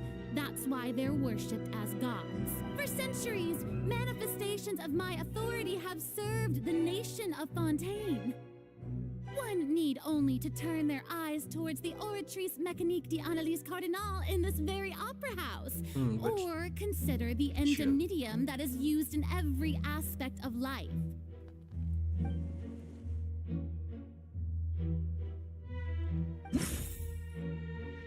Yes. Child. You tried to reference the Oratrice, but weren't you as confused as all the rest of us when the Oratrice declared Child to be guilty without any proof? Otherwise, you should have come up with a good explanation for that by now. Didn't I make myself clear at the time? The decisions of the gods are naturally difficult for humans to comprehend. There is no need to provide an explanation. Lady Farina, I believe a reminder of your current circumstances is in order. While the court is in session, the principles of justice and the law must come before all else. While you are an Archon, you are also first and foremost the defendant in this trial. You will prove yourself unable to defend against the prosecution's charges if you continue to withhold vital information against the rules of the court. I never thought you'd use that kind of rhetoric against me. That was no trick of rhetoric, Lady Farina. I've merely reiterated the rules of the court.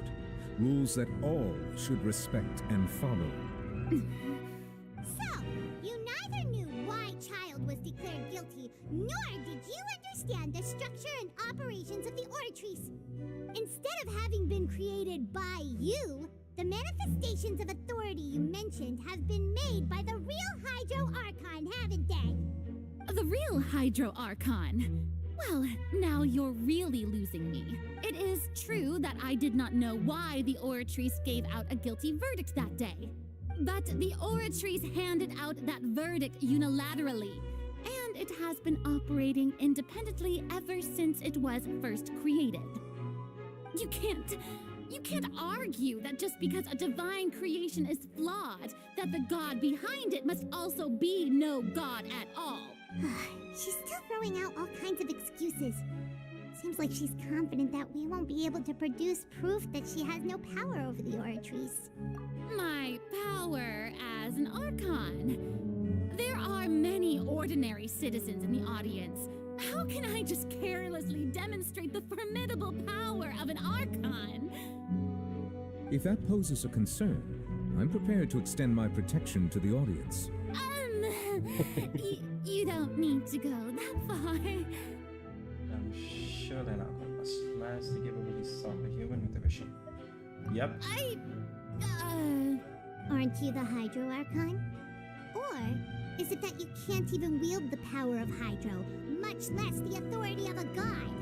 Jeez. Indemnitium! Yes! It's all because of Indemnitium! All Archons derive their power from the faith of the people, and I've converted the people's faith in justice into Indemnitium. Thus did I give up all of my divine power to provide everyone with energy for their daily lives. Have you ever seen a more magnanimous god? Isn't that a huge stretch? Yeah, no matter how generous an Archon can be, how could they give up all their power? Can a god with no power even still be called a god? It seems like nobody's buying Farina's excuse. Hey, come now, everyone. Please don't stare at me as if I was a liar. I'm still the same Farina you knew, right? The one that you loved. Shouldn't you want to believe in me, please? You've got to believe me. If what the prosecutor said is true, she really has committed a grave offense. Did she deceive all of us? And all of our parents and grandparents too? And then all of our ancestors? Ever since they were born? Enough! That's enough. Tell me then, if I'm not the real Hydro Archon, then who is? If you have no evidence of another Hydro Archon's existence, nor can you find anyone who can back up their claim to be such, then what grounds have you to say that I'm not actually the real deal? Wow. Real She deal. came up with yet another argument. How can we refute her now? Seems like she really doesn't want to give up. You can prove that she isn't the Archon. She's just a human. She's only human.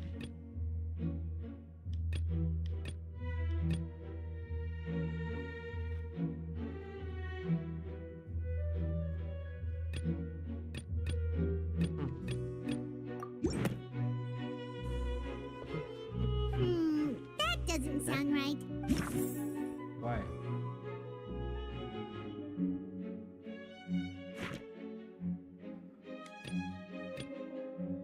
The truth behind cigarettes. Wash up. Wash it.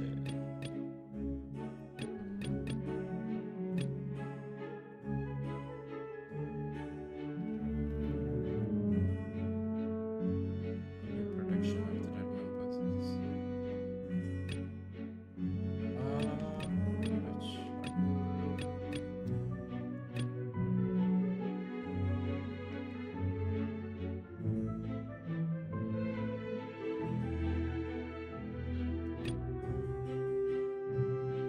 So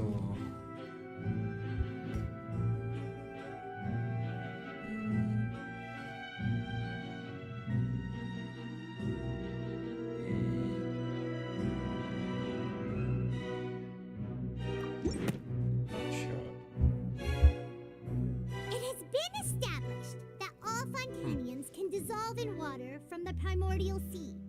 And Since you insist on claiming to be a god and not a human, then there's a method that you can use right here and now to eliminate all suspicions of you being the latter.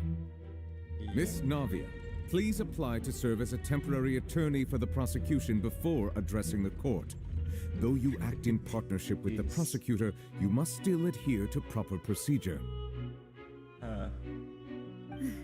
Super sorry, Monsieur Chief Justice. Super sorry. I swear this really will be the last time that I'll speak out of turn. Now, I've brought some seawater from Poisson. As everyone knows, a massive flood struck the area not long ago, taking many lives, including those of some of my closest friends. So, Miss Farina, would you dare to touch some of this seawater? If we are to believe that you are indeed the real Hydro Archon, touching this seawater would have no effect on you. All it should do is strengthen your case. But if you don't dare to touch it, then we would have basically proved the reverse. Oh, and I must remind you that after the disaster at Poisson, nobody wants to see any more people dissolve. I do hope you'll act prudently and choose the simpler path of admitting guilt. Navia from the Spina di Rasula. The Spina has governed Poisson for many years. I guess her suggestion is valid. If Lady Farina is indeed just a human, she's probably Fontainian like all the rest of us. Would she really dare to try?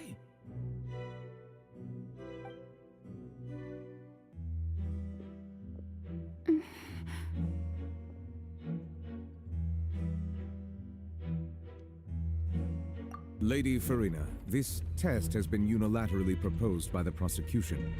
As it falls outside the realm of standard court proceedings, you possess the right to decline participation. Well, of course he had to tell her that. But refusing to participate is basically the same as a confession of guilt. She's just staring at the water without saying a single word. It really does seem like she's quite terrified of it. What's going on? Is she really planning to... That's not what we thought she would... Due to the inherent risk of the test, Lady Farina, you may... Hey!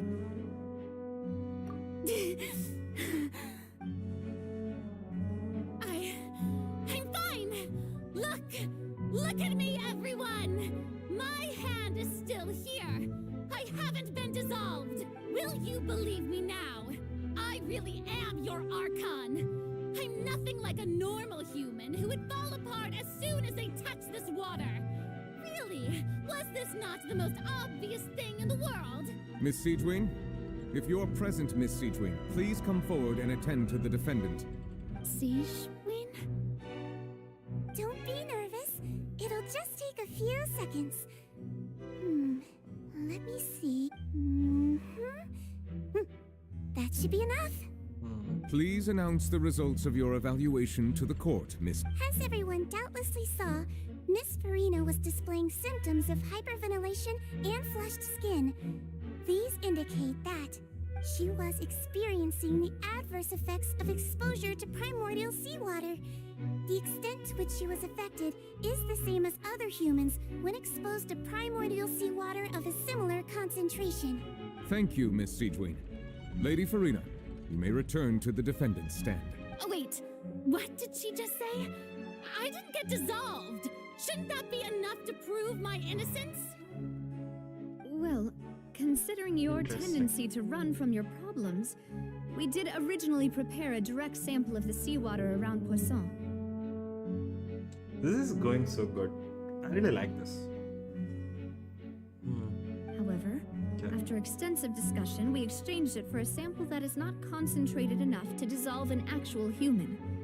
After all, on the off chance that something entirely unexpected might occur, we don't want anyone else to lose their life to the sea. Yeah, so out of regard for Farina's life, you secured a low-concentration sample and asked the head nurse to serve as an expert witness. It's a great thing that the direct sample wasn't actually used. Farina could have... I can't believe... You...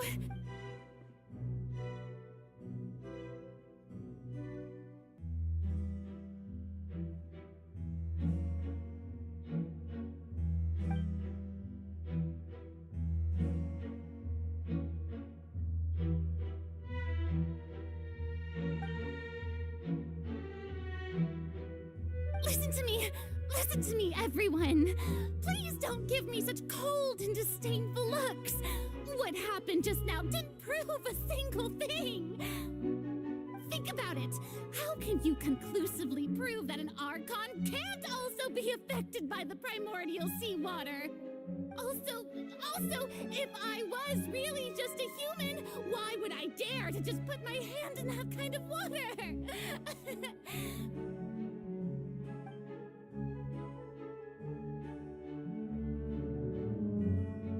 Please, everyone, anyone, just listen to me.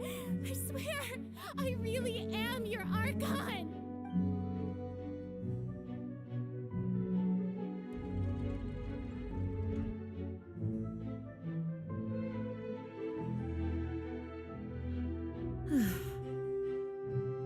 I don't think anything she says at this point will sway anyone. The odds are just too stacked against her now. With all the things that have been said, Paimon doesn't think there's any way left for Farina to win. I believe the time for arguments and presentation of evidence has come to an end. If there are no objections, we will move on to the final judgment.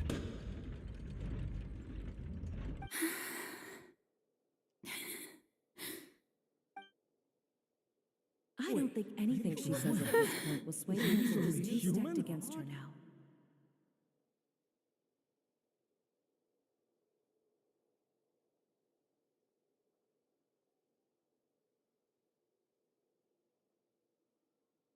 In my capacity as Chief Justice, I shall now render judgment on Farina's misrepresentation of herself as the Archon of Fontainee. As a human who knowingly deceived her fellow citizens, Farina is guilty.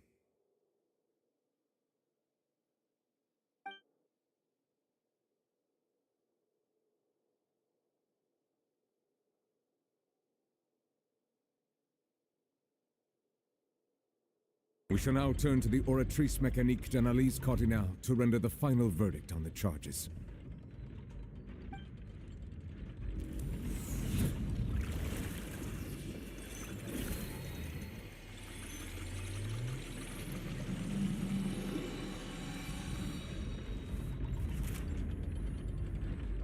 According to the judgment of the Oratrice Mécanique d'Analyse Cardinale, Farina is... Well, what's wrong? What's the Oratrice's verdict? No, the Oratrice also displays a guilty verdict. Isn't that correct then? However, the exact wording of the verdict is thus. The Hydro Archon, guilty, to be punished via the death sentence.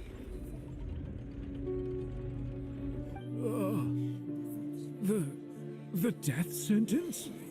That's actually one of the available sentences? I've always thought that it was just a myth. The one and only time the death sentence has been handed out at the court, and it's been given to the very person we've worshipped as the god of justice? What an unexpected twist. Farina's been sentenced to death by the Oratrice?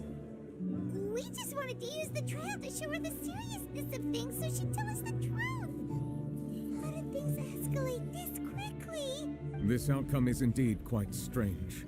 According to Fontaine's current definitions of justice, as well as its recommendations for criminal sentences, is this sentence really appropriate for the crimes that have been committed?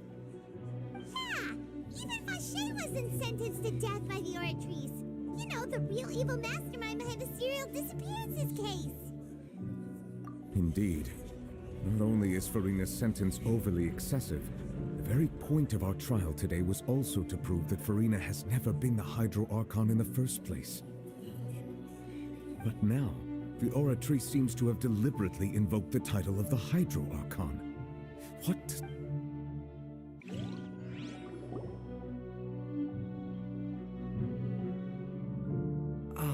Excuse me, if I may interrupt.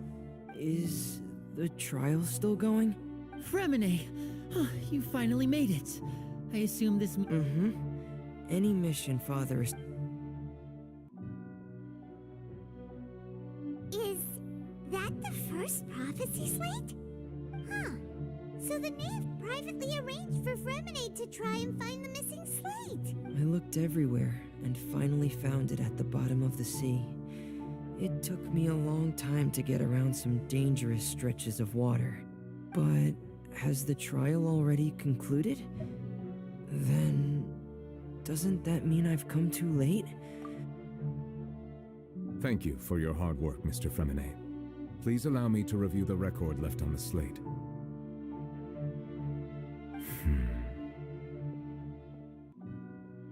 Traveler, I believe that you have already seen the other existing slates. I would like you to come here and confirm their contents. Yeah, I'm making an archaeological survey now. Huh? So what do you see? What is it?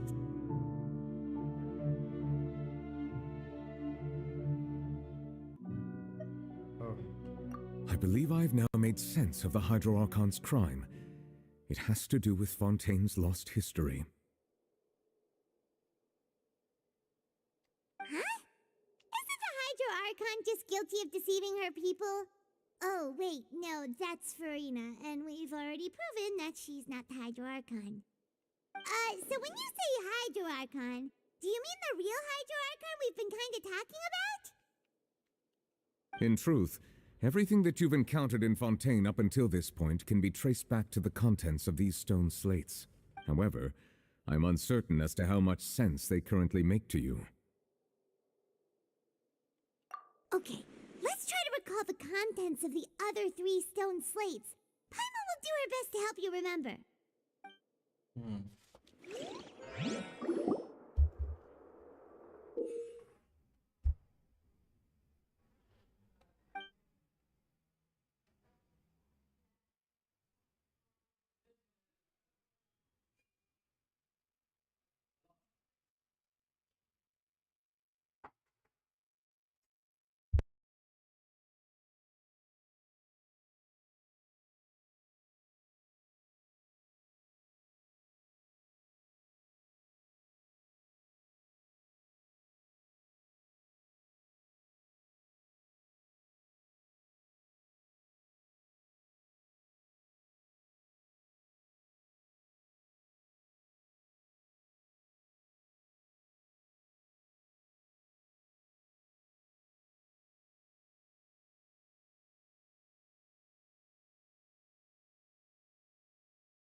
I'm back.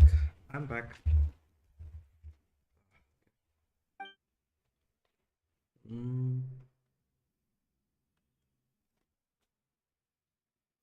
This is not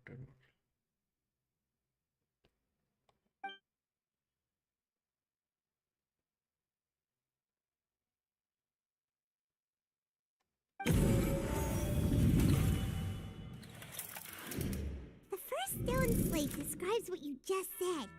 It seems to show the previous Hydro Archon using her divine power, and then the Oceanids turn into humans. Does that mean that Fontainians are transformed Oceanids? Oh, Paimon wasn't expecting that. But if Oceanids can turn into humans, then perhaps this process can be reversed as well. Yes. The second stone slate shows Celestia floating in the sky, and the Hydro Archon and her people worshipping it together. But the heavens still brought judgment down upon them. This must be the point when the Hydro Archon and the Fontainians were branded with their original sin. Does this mean that the original sin? The third slate shows the Hydro Archon sinking into the sea surrounded by many people. That reminds Paimon, didn't we also watch that happen to someone else? Well, the fourth slate is the prophecy the Fontainians have been talking about. People dissolving into the sea, the Hydro Archon crying on her throne, and so on. We didn't believe that such a crazy disaster could happen at first, did we? But after that incident, it was just a question of when and not if.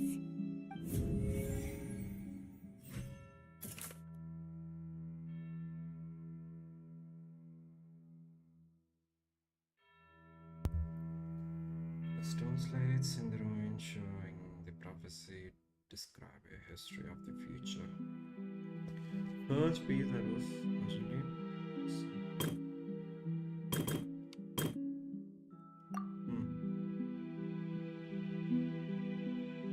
Yes.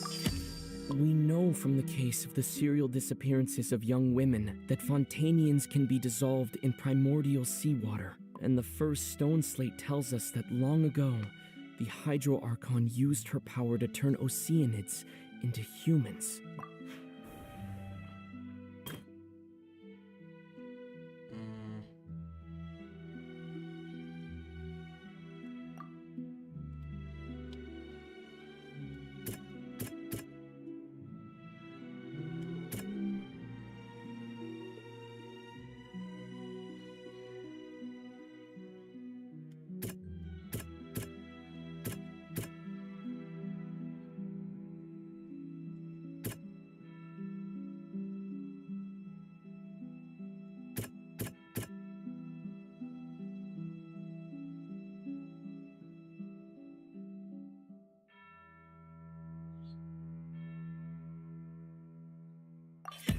Perhaps what is about to take place has all happened before. The true sin of the Hydro Archon that Nervalet mentioned, and the original sin cast down on the people of Fontaine by Celestia, as recorded on the stone slates. People passed in the court of judgment. What kind of sin merits such a verdict? 3 stone slates in the room showing prophecy that describes history of the future. Hydra Archon.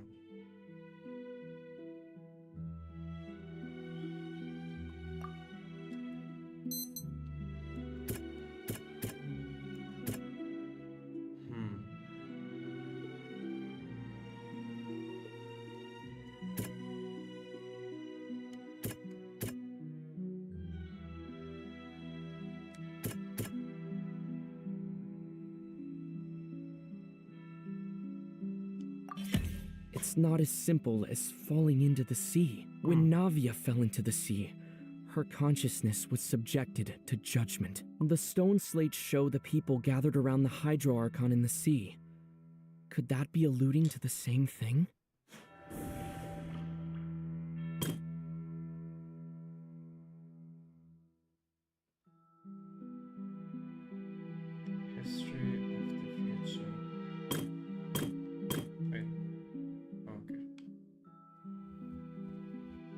stone slates in the ruins showing the prophecy described as a history of the future. This is the fourth slate. It shows that it's basically identical to the described prophecy. Fontainee will eventually be dissolved into seawater. The hydrocarbon.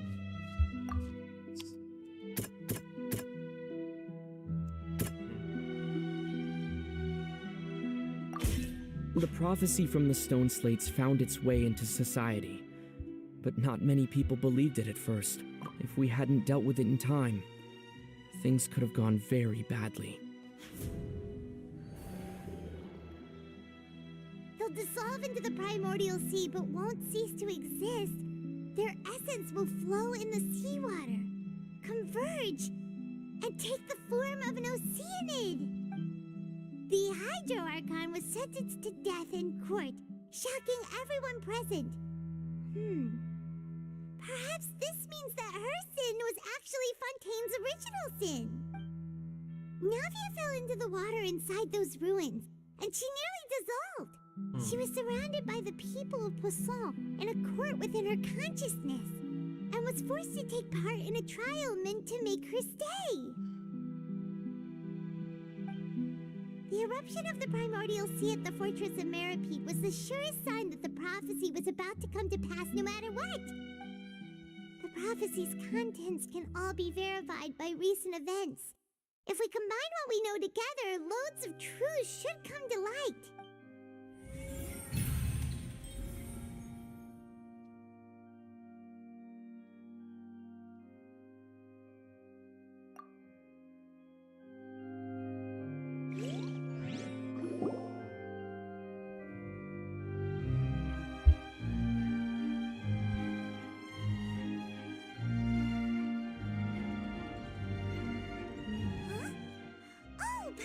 It now, so that's how you can make sense of it.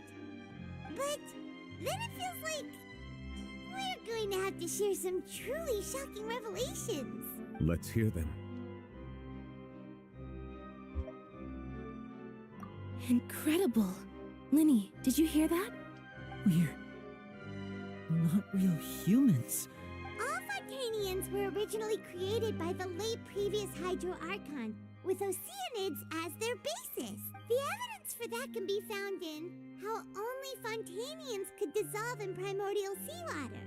And according to Navia, when she was about to get dissolved, she also saw everyone gathered around for a trial, all of them in the shape of Oceanids. Indeed.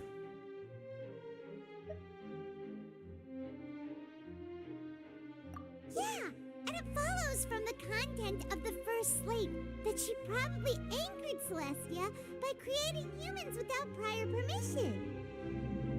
That could also explain why the Oratries judged the Hydro Archon to be guilty. It's to account for that ancient sin. The Hydro Archon's true sin was creating us? And yet, after many hundreds of years, the Hydro Archon's creations have turned around to try to judge the Archon within the Opera Epiclese.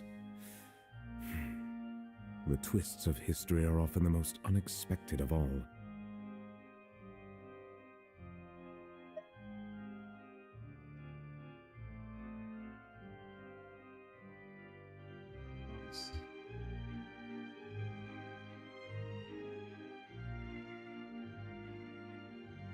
Yeah, isn't the image here just like when Navia fell into the sea? So wouldn't it be trying to show the image of the Hydro Archon also falling into the sea once the prophecy has been fulfilled in the fourth slate?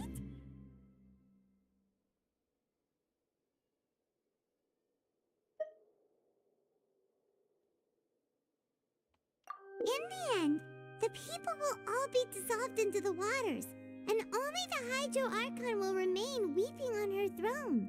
Only then will the sins of the people of Fontaine be washed away. Did Paimon get all that right? You've made some keen deductions. I must say, given how much you still don't know, it is impressive that you've already She's reading managed a to lot of connect so detective many stories. pieces of the truth. However, while you were able to decode all the information on the slates, they've also been etched with an additional layer of hidden information using a different power source. When we were at the ruins, I tried to decipher the hidden information recorded in the slates. But since we only had 3 slates at the time, I was unable to come to a full conclusion. Now that the slate collection is complete, I shall make another attempt to decipher the narrative recorded within. If everything goes well, we should finally be informed of the unadulterated truth.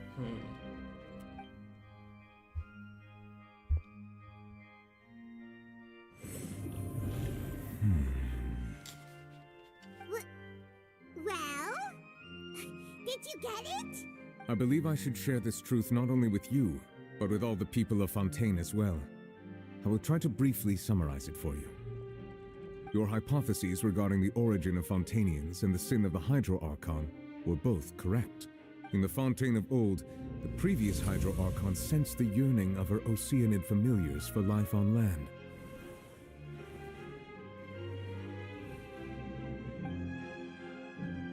The Oceanids were enamored with the beauty and romanticism of human beings, and wishing to have those experiences for themselves, expressed to the Hydro Archon their desire to become of a similar kind. However, even though water as an element is intricately linked with the power of life, the Hydro Archon, as one of the 7, did not possess the authority to create a new form of human life. Not one to give in, she eventually found a way to create permanent humanoid bodies for her familiars by appropriating the power of this planet's primordial sea. She poured primordial seawater into the Oceanid's blood vessels, creating humanoid mimics in the process. But if Fontainians were to ever come into direct contact with water from the primordial sea, the power within their bodies would escape these artificial restraints and return to the sea. As a result, their forms would collapse, and they would be reverted to their original forms as Oceanids. Of course, the Hydro Archon never received permission from the heavenly principles to create a new human race. And thus, the Hydro Archon and all of her creations came to shoulder the original sin of appropriating the power of the primordial sea. That is the true history of how the people of Fontaine first came into being. So we were all Oceanids before we turned into human beings? That's way too much information for me. I think I'm just going to pretend that I never heard a single thing. Wait, but if that's the truth, we can't let the Hydro Archon be sentenced to death. After all, her only sin was creating us. This really might be too much information for your regular Fontainian, but it does answer a lot of our questions. Alas, your hypothesis regarding the 3rd and 4th stone slates was inaccurate. The slates' respective positions are, in fact, correct.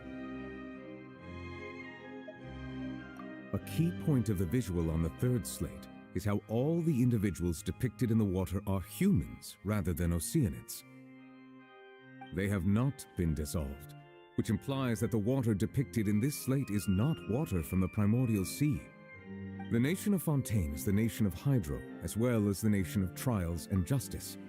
Instead of being the literal element, the water in the scene symbolizes judgment and justice. You may also recall Navia's experience. When she fell into the sea, her consciousness was surrounded by that of many others who intended to hold a trial to determine her fate. Therefore, the meaning of the 3rd slate is that the people of Fontaine shall try the Hydro Archon at the court of justice.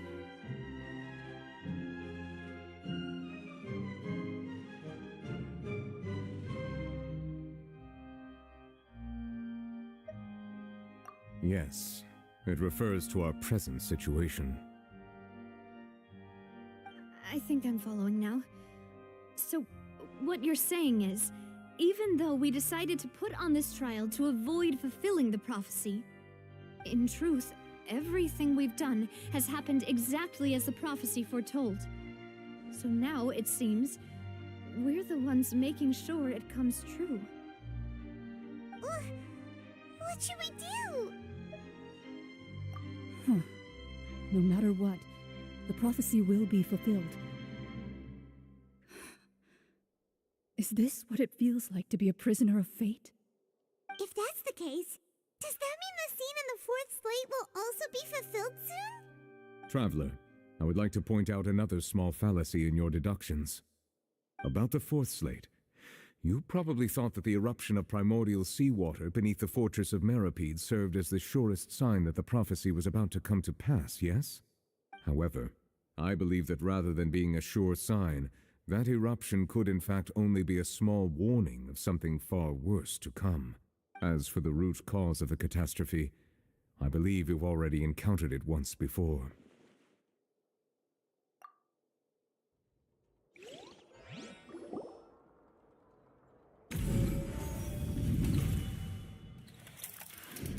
This eruption was just a small warning of the things to come.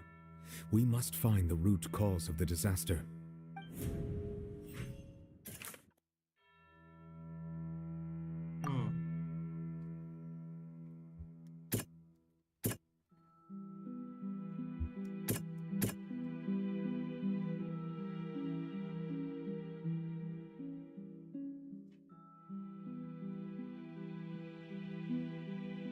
That doesn't sound...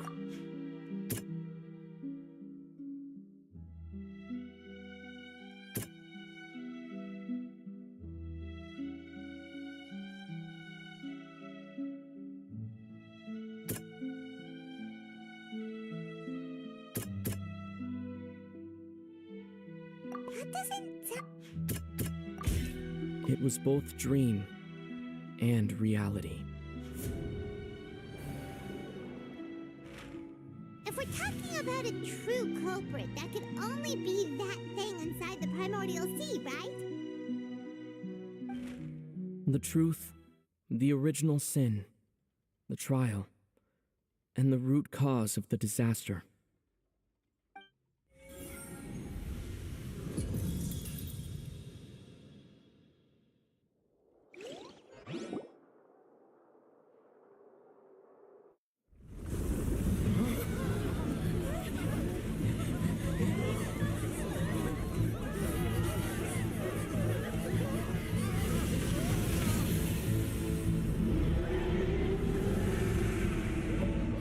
What the...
That was way too close!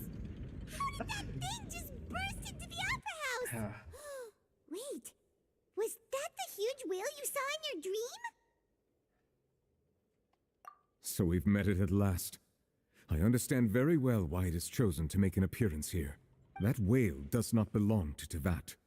It is a monster that has traversed the stars, weeping all the while. It has been greedily consuming the energy from the planet's primordial sea, using it to grow. That is the main cause for the rising sea levels. And once it has finished consuming all of the energy contained within the sea, its next step will be... You said that when the Hydro Archon first created Fontainians out of Oceanids, she filled their blood vessels with primordial seawater. Precisely. That whale finds the blood of Fontainians nigh impossible to resist. Therefore, when it left the primordial sea, it decided to make its next stop a packed opera house full of food.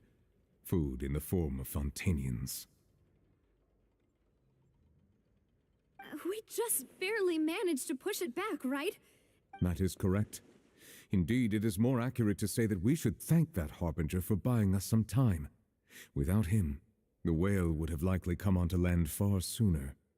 From the way he looked, he must have been fighting the creature for quite a long time. That battle maniac. We've always known that he had a special connection with that whale, but we definitely didn't expect it to help us out like this. Anyway, now that we know that this whale is the actual cause of the disaster recorded in the prophecy, all we need to do to stop the prophecy would be to find a way to beat it up, right? It is too late. It had already absorbed too much of the primordial sea's energy before we could notice it. At this point, it has become practically integrated with the sea itself. Even if the entirety of Tevat were to be destroyed, it could still survive and swim off towards some other world. That's not something I will accept. That's my goal.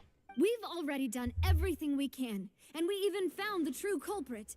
We've come so far. You can't just tell me that the last hurdle is some impossible foe. Indeed. That's not how a grand performance should end. I'll fight it to the end, no matter what. So the prophecy will be fulfilled no matter what, huh?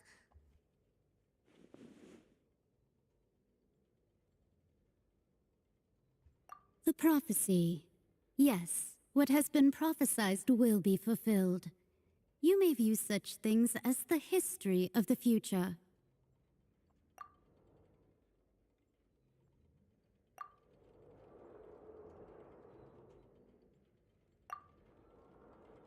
Just as prophecies are usually only the future as seen from the perspectives of the gods, could things be happening in hidden corners where the gods' gaze does not fall? Ultimately, fate shall serve as your only guide, no matter what will happen in Tevat's future. All you need to do is to play your part.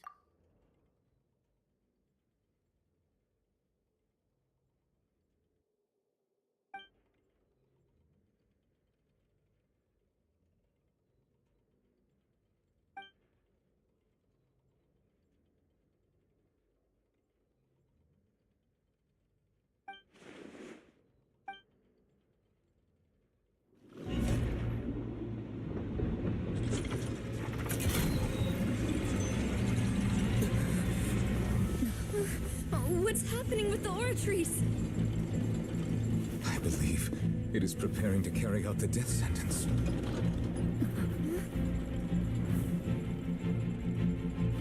Farina!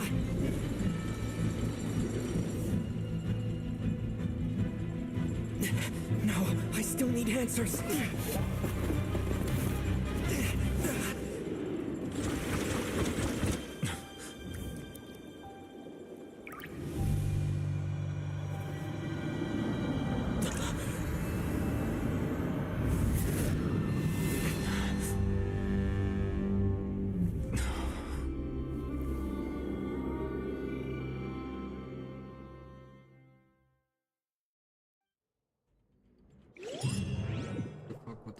What is happening? This is turning out quite good. Okay.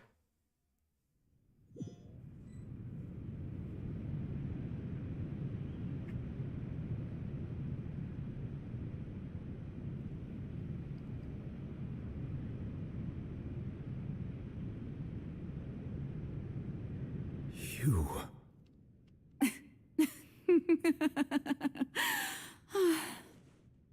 Sorry. That shocked expression on your face is just too amusing. I couldn't help myself. You are not Farina. Who are you? The sweet sound of bewilderment. Marvelous. A sure sign that my attempt to deceive everyone was a resounding success. But to answer your question, I am Focalor. You know, the god. Focalor? Why did you deceive us? Oh, that wasn't my goal, of course. Goodness, no. But I had to fool everyone else too, if I was to stand any chance of deceiving the heavenly principles. Deceiving the heavenly principles? It's all because of that pernicious prophecy. Dreadful, wasn't it?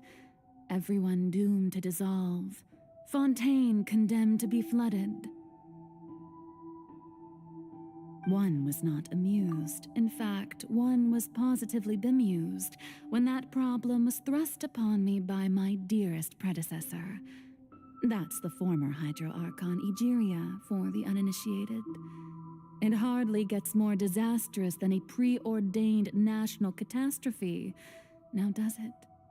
She knew full well that the prophecy would surely come to pass. And as one of the seven, she also knew full well that one defies the heavenly principles at one's peril. So yes, as you have no doubt surmised, it was a rather impossible situation that I found myself in. I spent a terribly long time mulling it over, alone on the ocean floor. And I was almost growing barnacles by the time I finally realized there was only one possible solution to this confounding conundrum. I had to outwit the heavenly principles, allow the prophecy to be fulfilled, ostensibly at least, while saving everyone at the same time.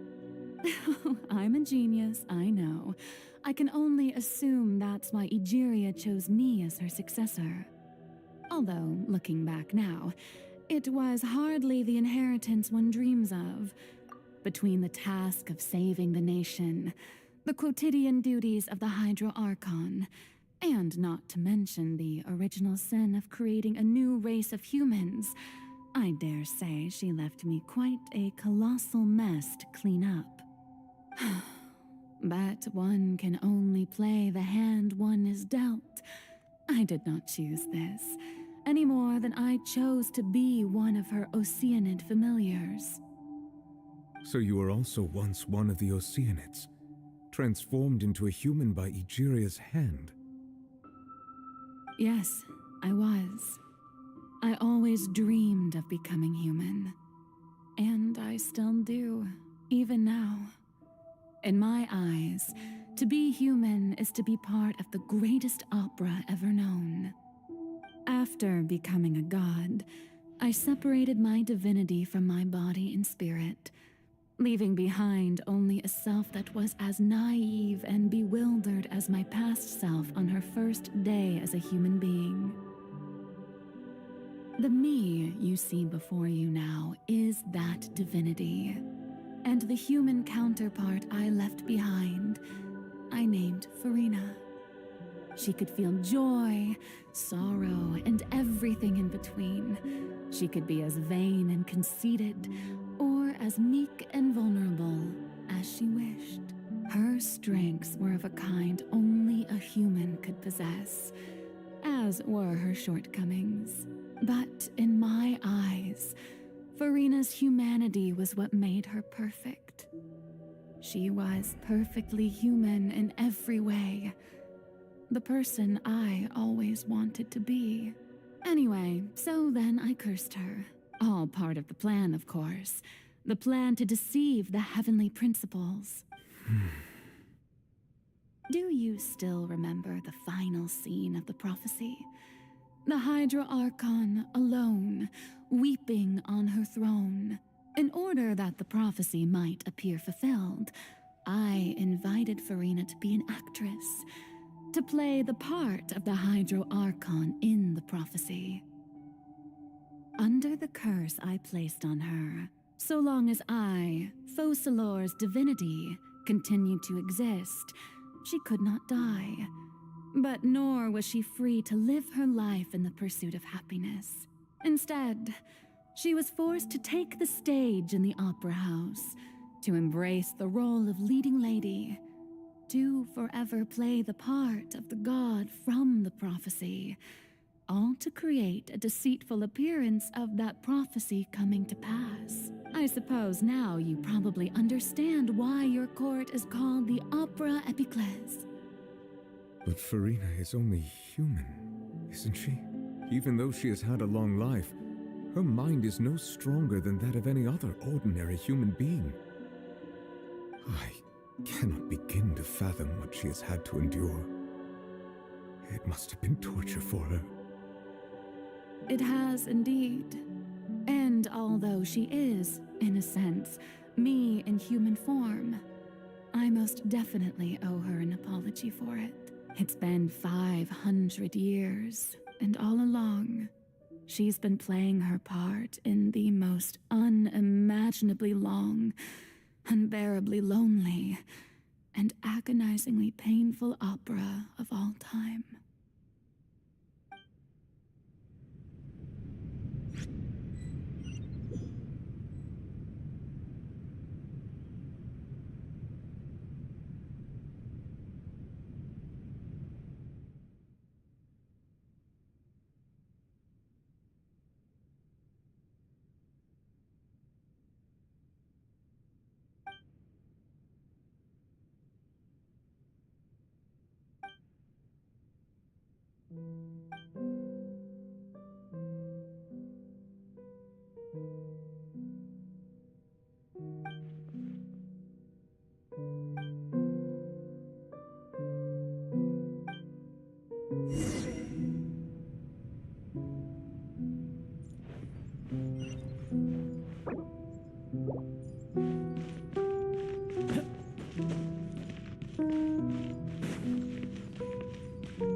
You to come onto the stage.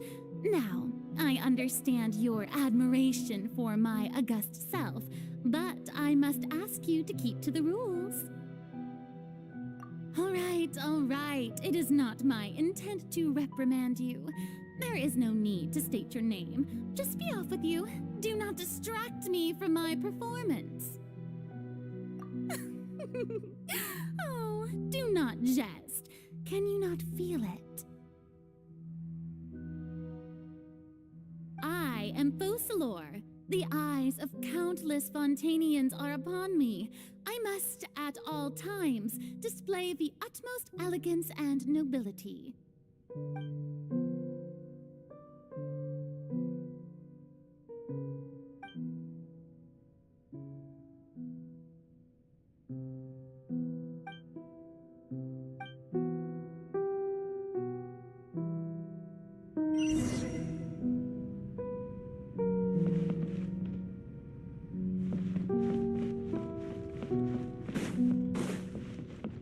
Dear audience, the performance is experiencing a technical difficulty, but worry not. The guards shall resolve it soon enough. Get with me.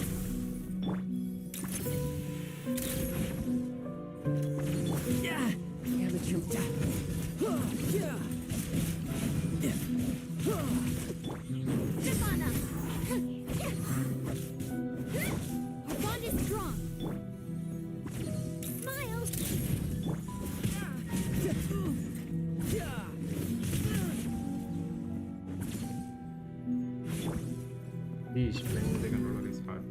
Out of my way!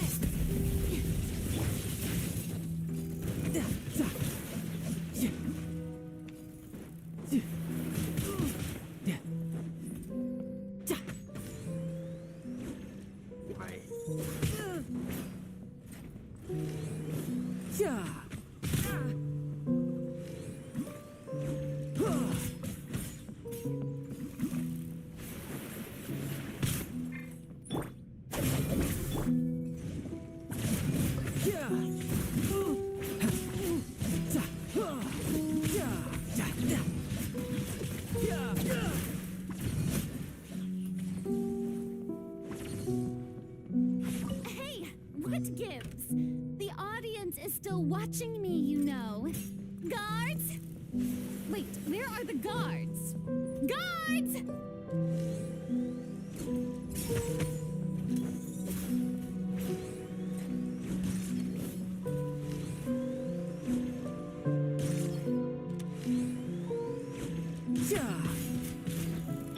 Get with me!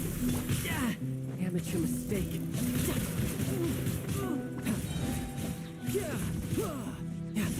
Shouldn't let your guard down. Who's next?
Farina.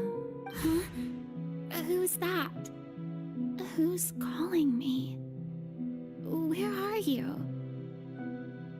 Be not nervous. Be not afraid. I am before you. Wait a moment. You're near me? How can this be? Mirror you, huh?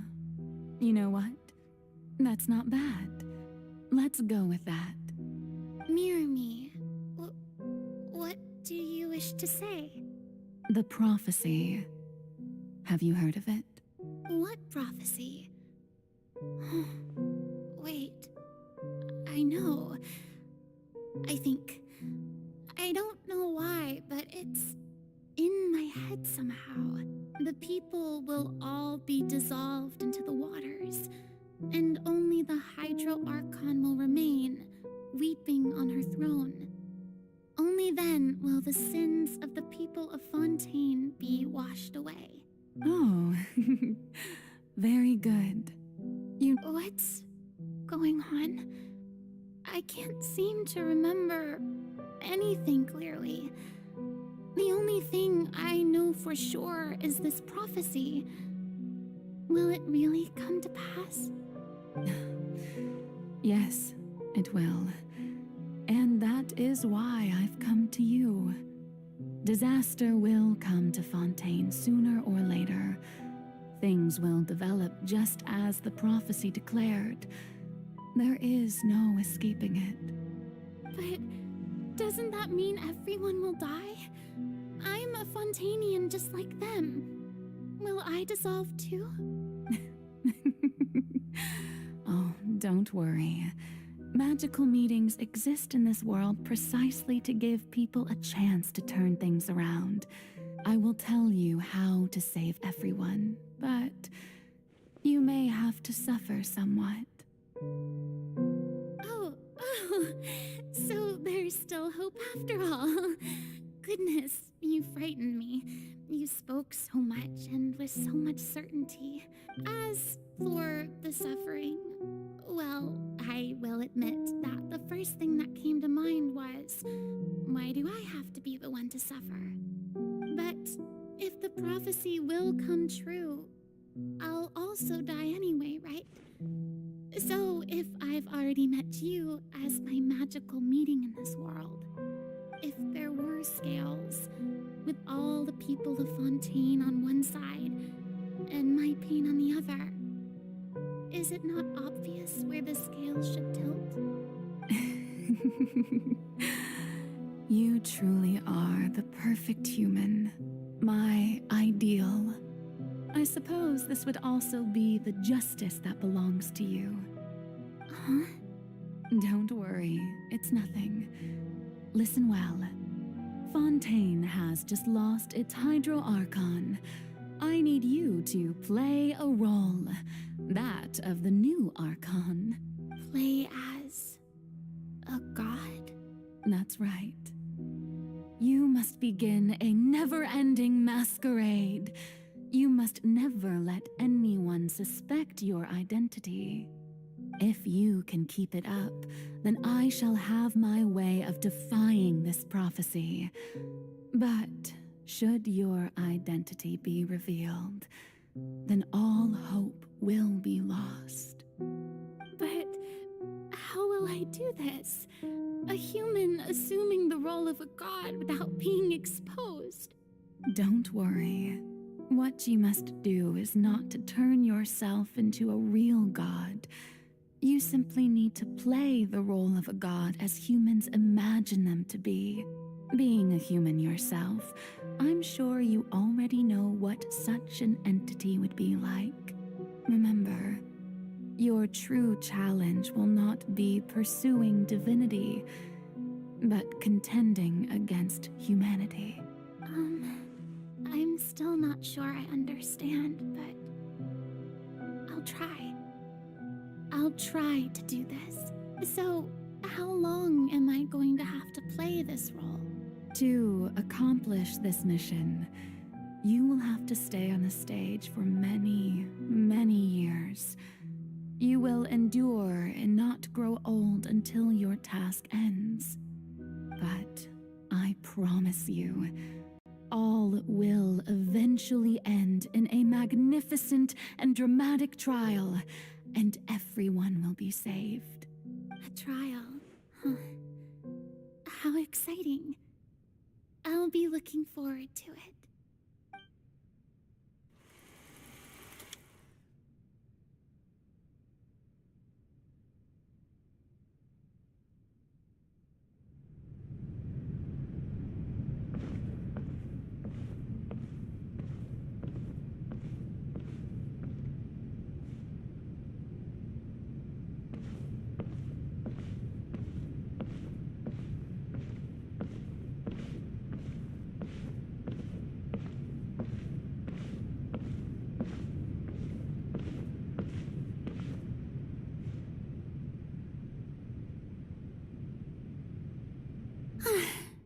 The Maison Cardinalise has announced my accession, but this is my first time facing the people. What should I say to most appear like a god? To be honest, I still don't know. Perhaps I should first try to act natural. Ladies and gentlemen, good evening, and welcome to the Opera Epiclese.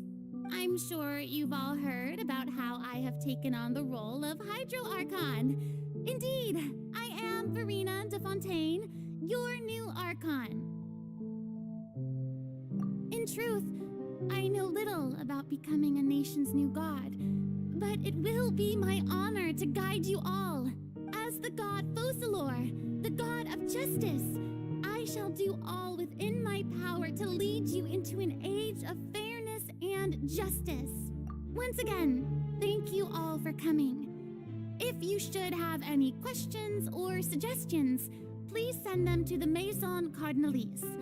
The future of Fontaine will require us to work together, after all. This should do it. I thought I might stammer, but thankfully, I was able to convey my thoughts just fine. Okay, and next. That's the new Hydro Archon. Is this some kind of joke by the Maison? I would have thought that a being that surpasses humanity would be a bit more assertive.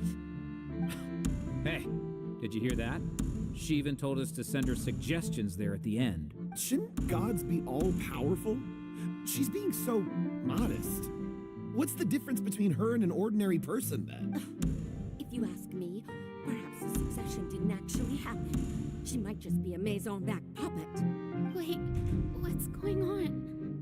Why is everyone suspecting me of being a fake? This is bad. If I get exposed here, there'll be no saving the people from the prophecy. Right. Mirmi said that I just need to play the role of a god as humans imagine them to be. Calm down, Farina. Think. What do the people want? How would they imagine a god to speak and act assertive, with a strong sense of presence, one who can dispel all doubt? That is the character I'm fated to play.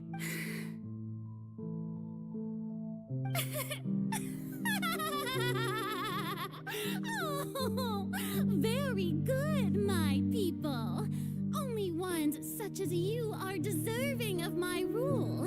Now, I was wondering if some weak puppet were to one day come onto the stage and claim ownership of this opera house, would the children of Fontaine follow them? Well, it seems that you would all see right through them. Having passed my test, you are qualified to witness wondrous trials alongside my august self, here in this opera house. You may consider my previous act a door gift of sorts. I thought it was a debut that suited the atmosphere. Now then, let us be reintroduced. Ah, so that was just a performance. How could I have forgotten that we were inside an opera house? Her personality. It's quite shocking, to be honest, but I suppose it's a better look than before. Such a fascinating and bold deity. How wonderful! Our future may yet be bright after all. It seems I've turned them around. Best follow this flow and restart my accession speech. My dear people, whether you acknowledge me or not, whether you trust me or nay, I say to you, keep faith in your ardor for justice. We have heard it said that this nation's sins can no longer be washed away. Well, I say that justice is most fragrant when it blooms amid sin. The scales of justice should not weigh heavy in the hands of its God. On one side, it must carry fairness and justice. And on the other, praise and applause. May law be the prayer on our lips. May judgment be our worship.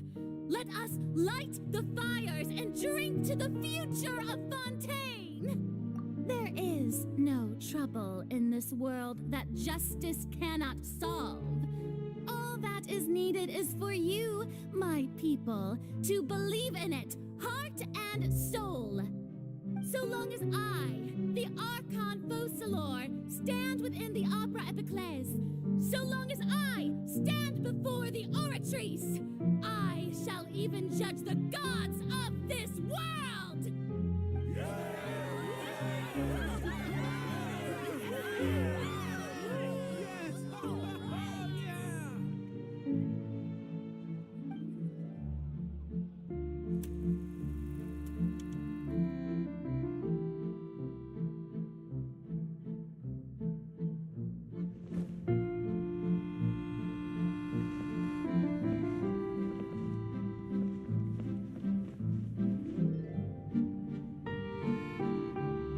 Lady Farina, here are today's case reports, as well as a summary of the follow-up for your perusal.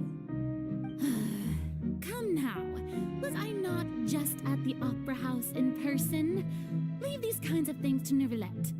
Besides, none of these trials were the one that I'm looking forward to the most.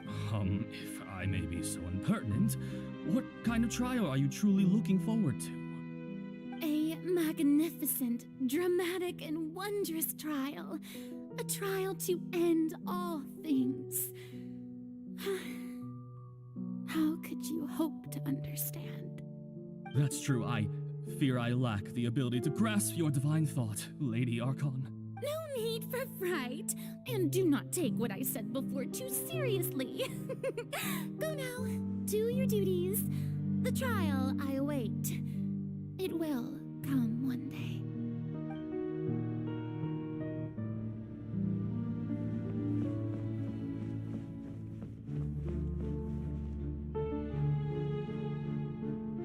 Farina, I don't know what to say. Thank you for agreeing to see me. No need to thank me. Or rather, thank your own sense of perseverance instead. Long have you stood in line to meet me, have you not? Oh, I'm afraid that's just an inevitable consequence of my divine charm. All right, Deuteria, is it? How is your son's illness? You remembered me, and you knew of my family, too. He is doing much better now. In fact, he is far more of an ardent believer than I. He was the one who forced me to seek an audience with you, and to bring your words back to him. Oh, good. Very good. If this should happen again in the future, please do not hesitate to come and tell me. Going down to citizens' homes every so often, while not usual practice, should serve as a fine change of pace. You're such a gentle and wise God. Thank you once again, on behalf of my son.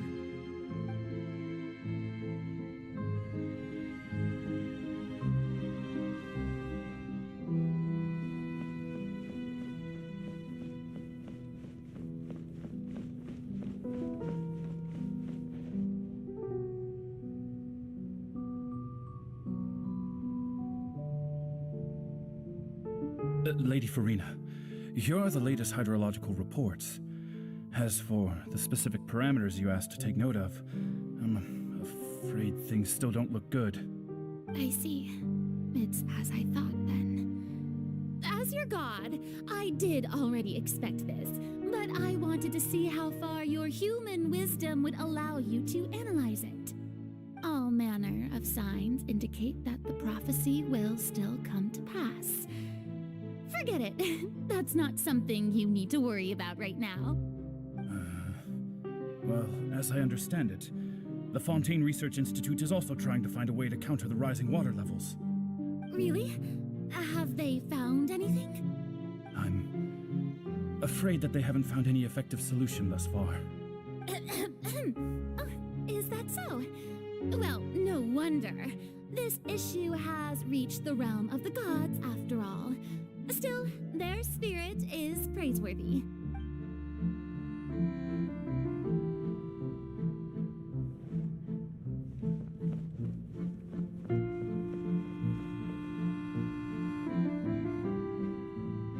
The day is finally over. I haven't had a moment to breathe this whole time. But it's good to see that everything's getting on track. There are no longer any voices of suspicion. Maybe this is fine. I just need to keep going, and everyone will be saved. All right, Farina, don't think too hard about this. You need rest. Tomorrow's a new day.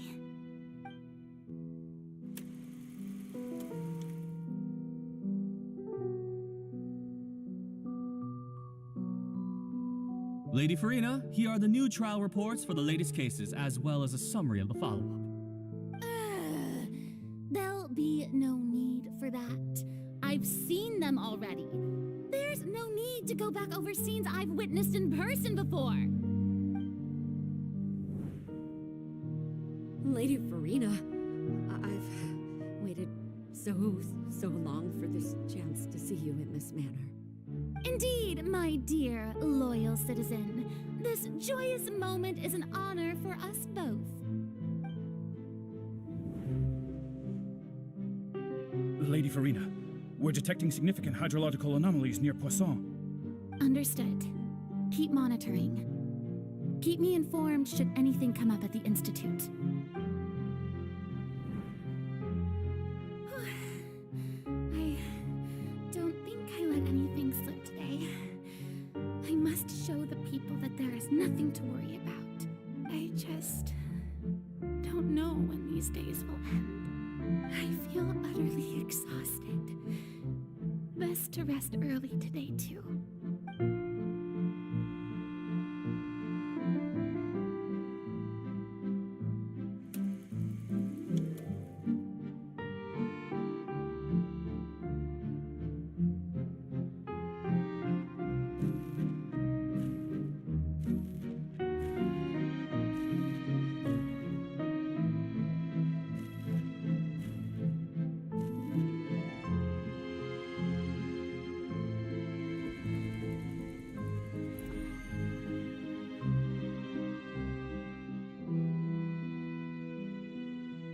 Lady Farina, it's like a dream being able to speak with you up close like this. I've heard that the first member of our family who was honored to receive an audience with you was Madame Deoteria, almost 20 generations ago.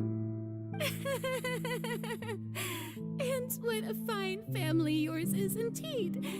It brings me great joy to meet such a faithful believer, a descendant of a line most ardent.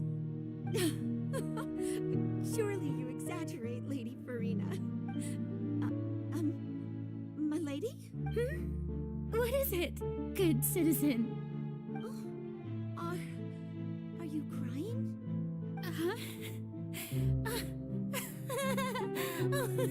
Really now?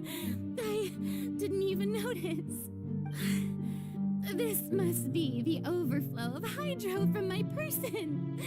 Well, can't quite help being the god whose dominion is the waters, can I? No wonder. No wonder. A manifestation of your power, then. Oh, Archon, I am honored to have witnessed it.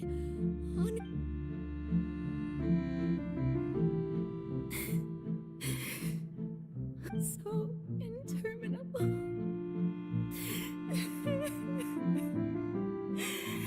So lonely. Just how much longer? Hundreds of years must have passed by now. Perhaps the show must go on for hundreds more. I never imagined that it would hurt so much. Have I reached my limit? No. Perhaps I reached it long ago. Today I didn't even notice my own tears. I want to tell someone, anyone, about this. But would that not destroy all I've done so far? I've conducted so many investigations across the centuries, but there's not even a sliver of hope that we might break the prophecy. All I can do is keep heart. I must maintain this act. It is the only...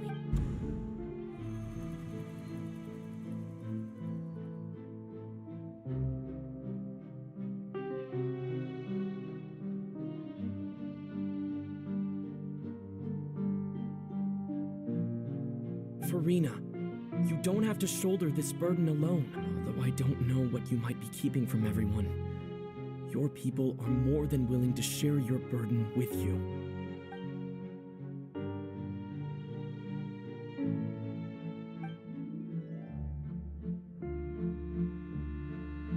Share my burden. That's impossible. It was fated right from the start that this would be my duty alone. But even if your burden doesn't need to be shared, you can still choose to confide in someone. Just share it with me. I'm what you'd call a witness. A witness? Yes, I've heard that you came to Tevat from beyond the stars, yes. In other words, you never belonged here. And if Tevat is, in its entirety, a show on a stage, then you're just a spectator, aren't you? If that's the case... He's right. I could confide in him, couldn't I? But if things don't play out as expected, the people of Fontaine will be the ones to pay the price. No, Farina, you shouldn't be selfish. But what if it's really all right? Farina, you've worked so hard for so long. Surely it would be okay to put yourself first for once. Just this once. Is it such an outrageous thing to do anyway? To find someone in whom you can confide your frustrations and sorrows? Surely it could not hurt. If you let this opportunity slip through your fingers, it might never come by again. Think about it. Long and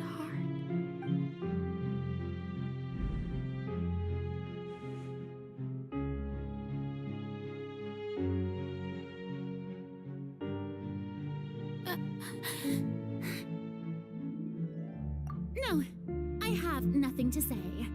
I am Farina, the Archon of Fontaine.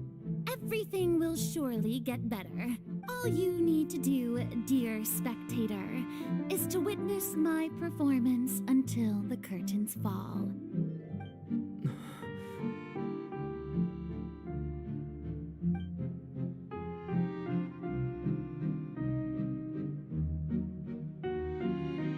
Fine.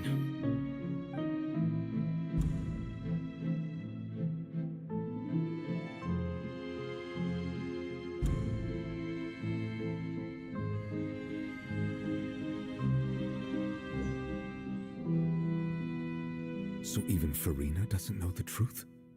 You've never once let her in on the full plan? yes, it had to be done. To deceive the heavenly principles, you must first deceive yourself.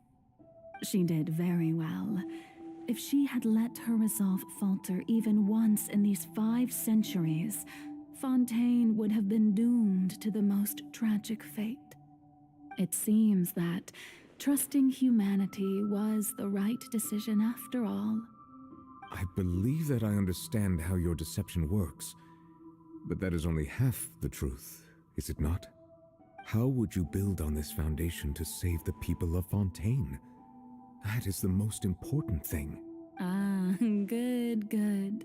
Of course, the Iudex of Fontaine has pinpointed the crux of the issue. I'm sure you've long sensed that the Oratrice is no simple machine, yes? I've always suspected that it had its own consciousness, and Lenny did mention that he heard a human voice within the core chamber. It now seems that that person was you, hidden within the machine. And then I became one with the Oratrice, taking Fontaine's gnosis with me. Yes, it would seem so, wouldn't it?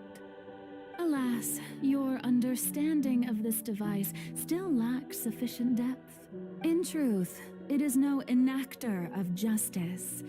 It is, in fact, a device created to kill the god of justice. I beg your pardon? Oh, you have it. And to be more precise, not only will the Oratrice take down the god of justice, it will also take down the divine throne upon which she has been placed. I mean, did you think I would be the sort to enjoy peaceful repose while Farina suffered? My work over these last 500 years has been to constantly accumulate indemnitium within the Oratrice.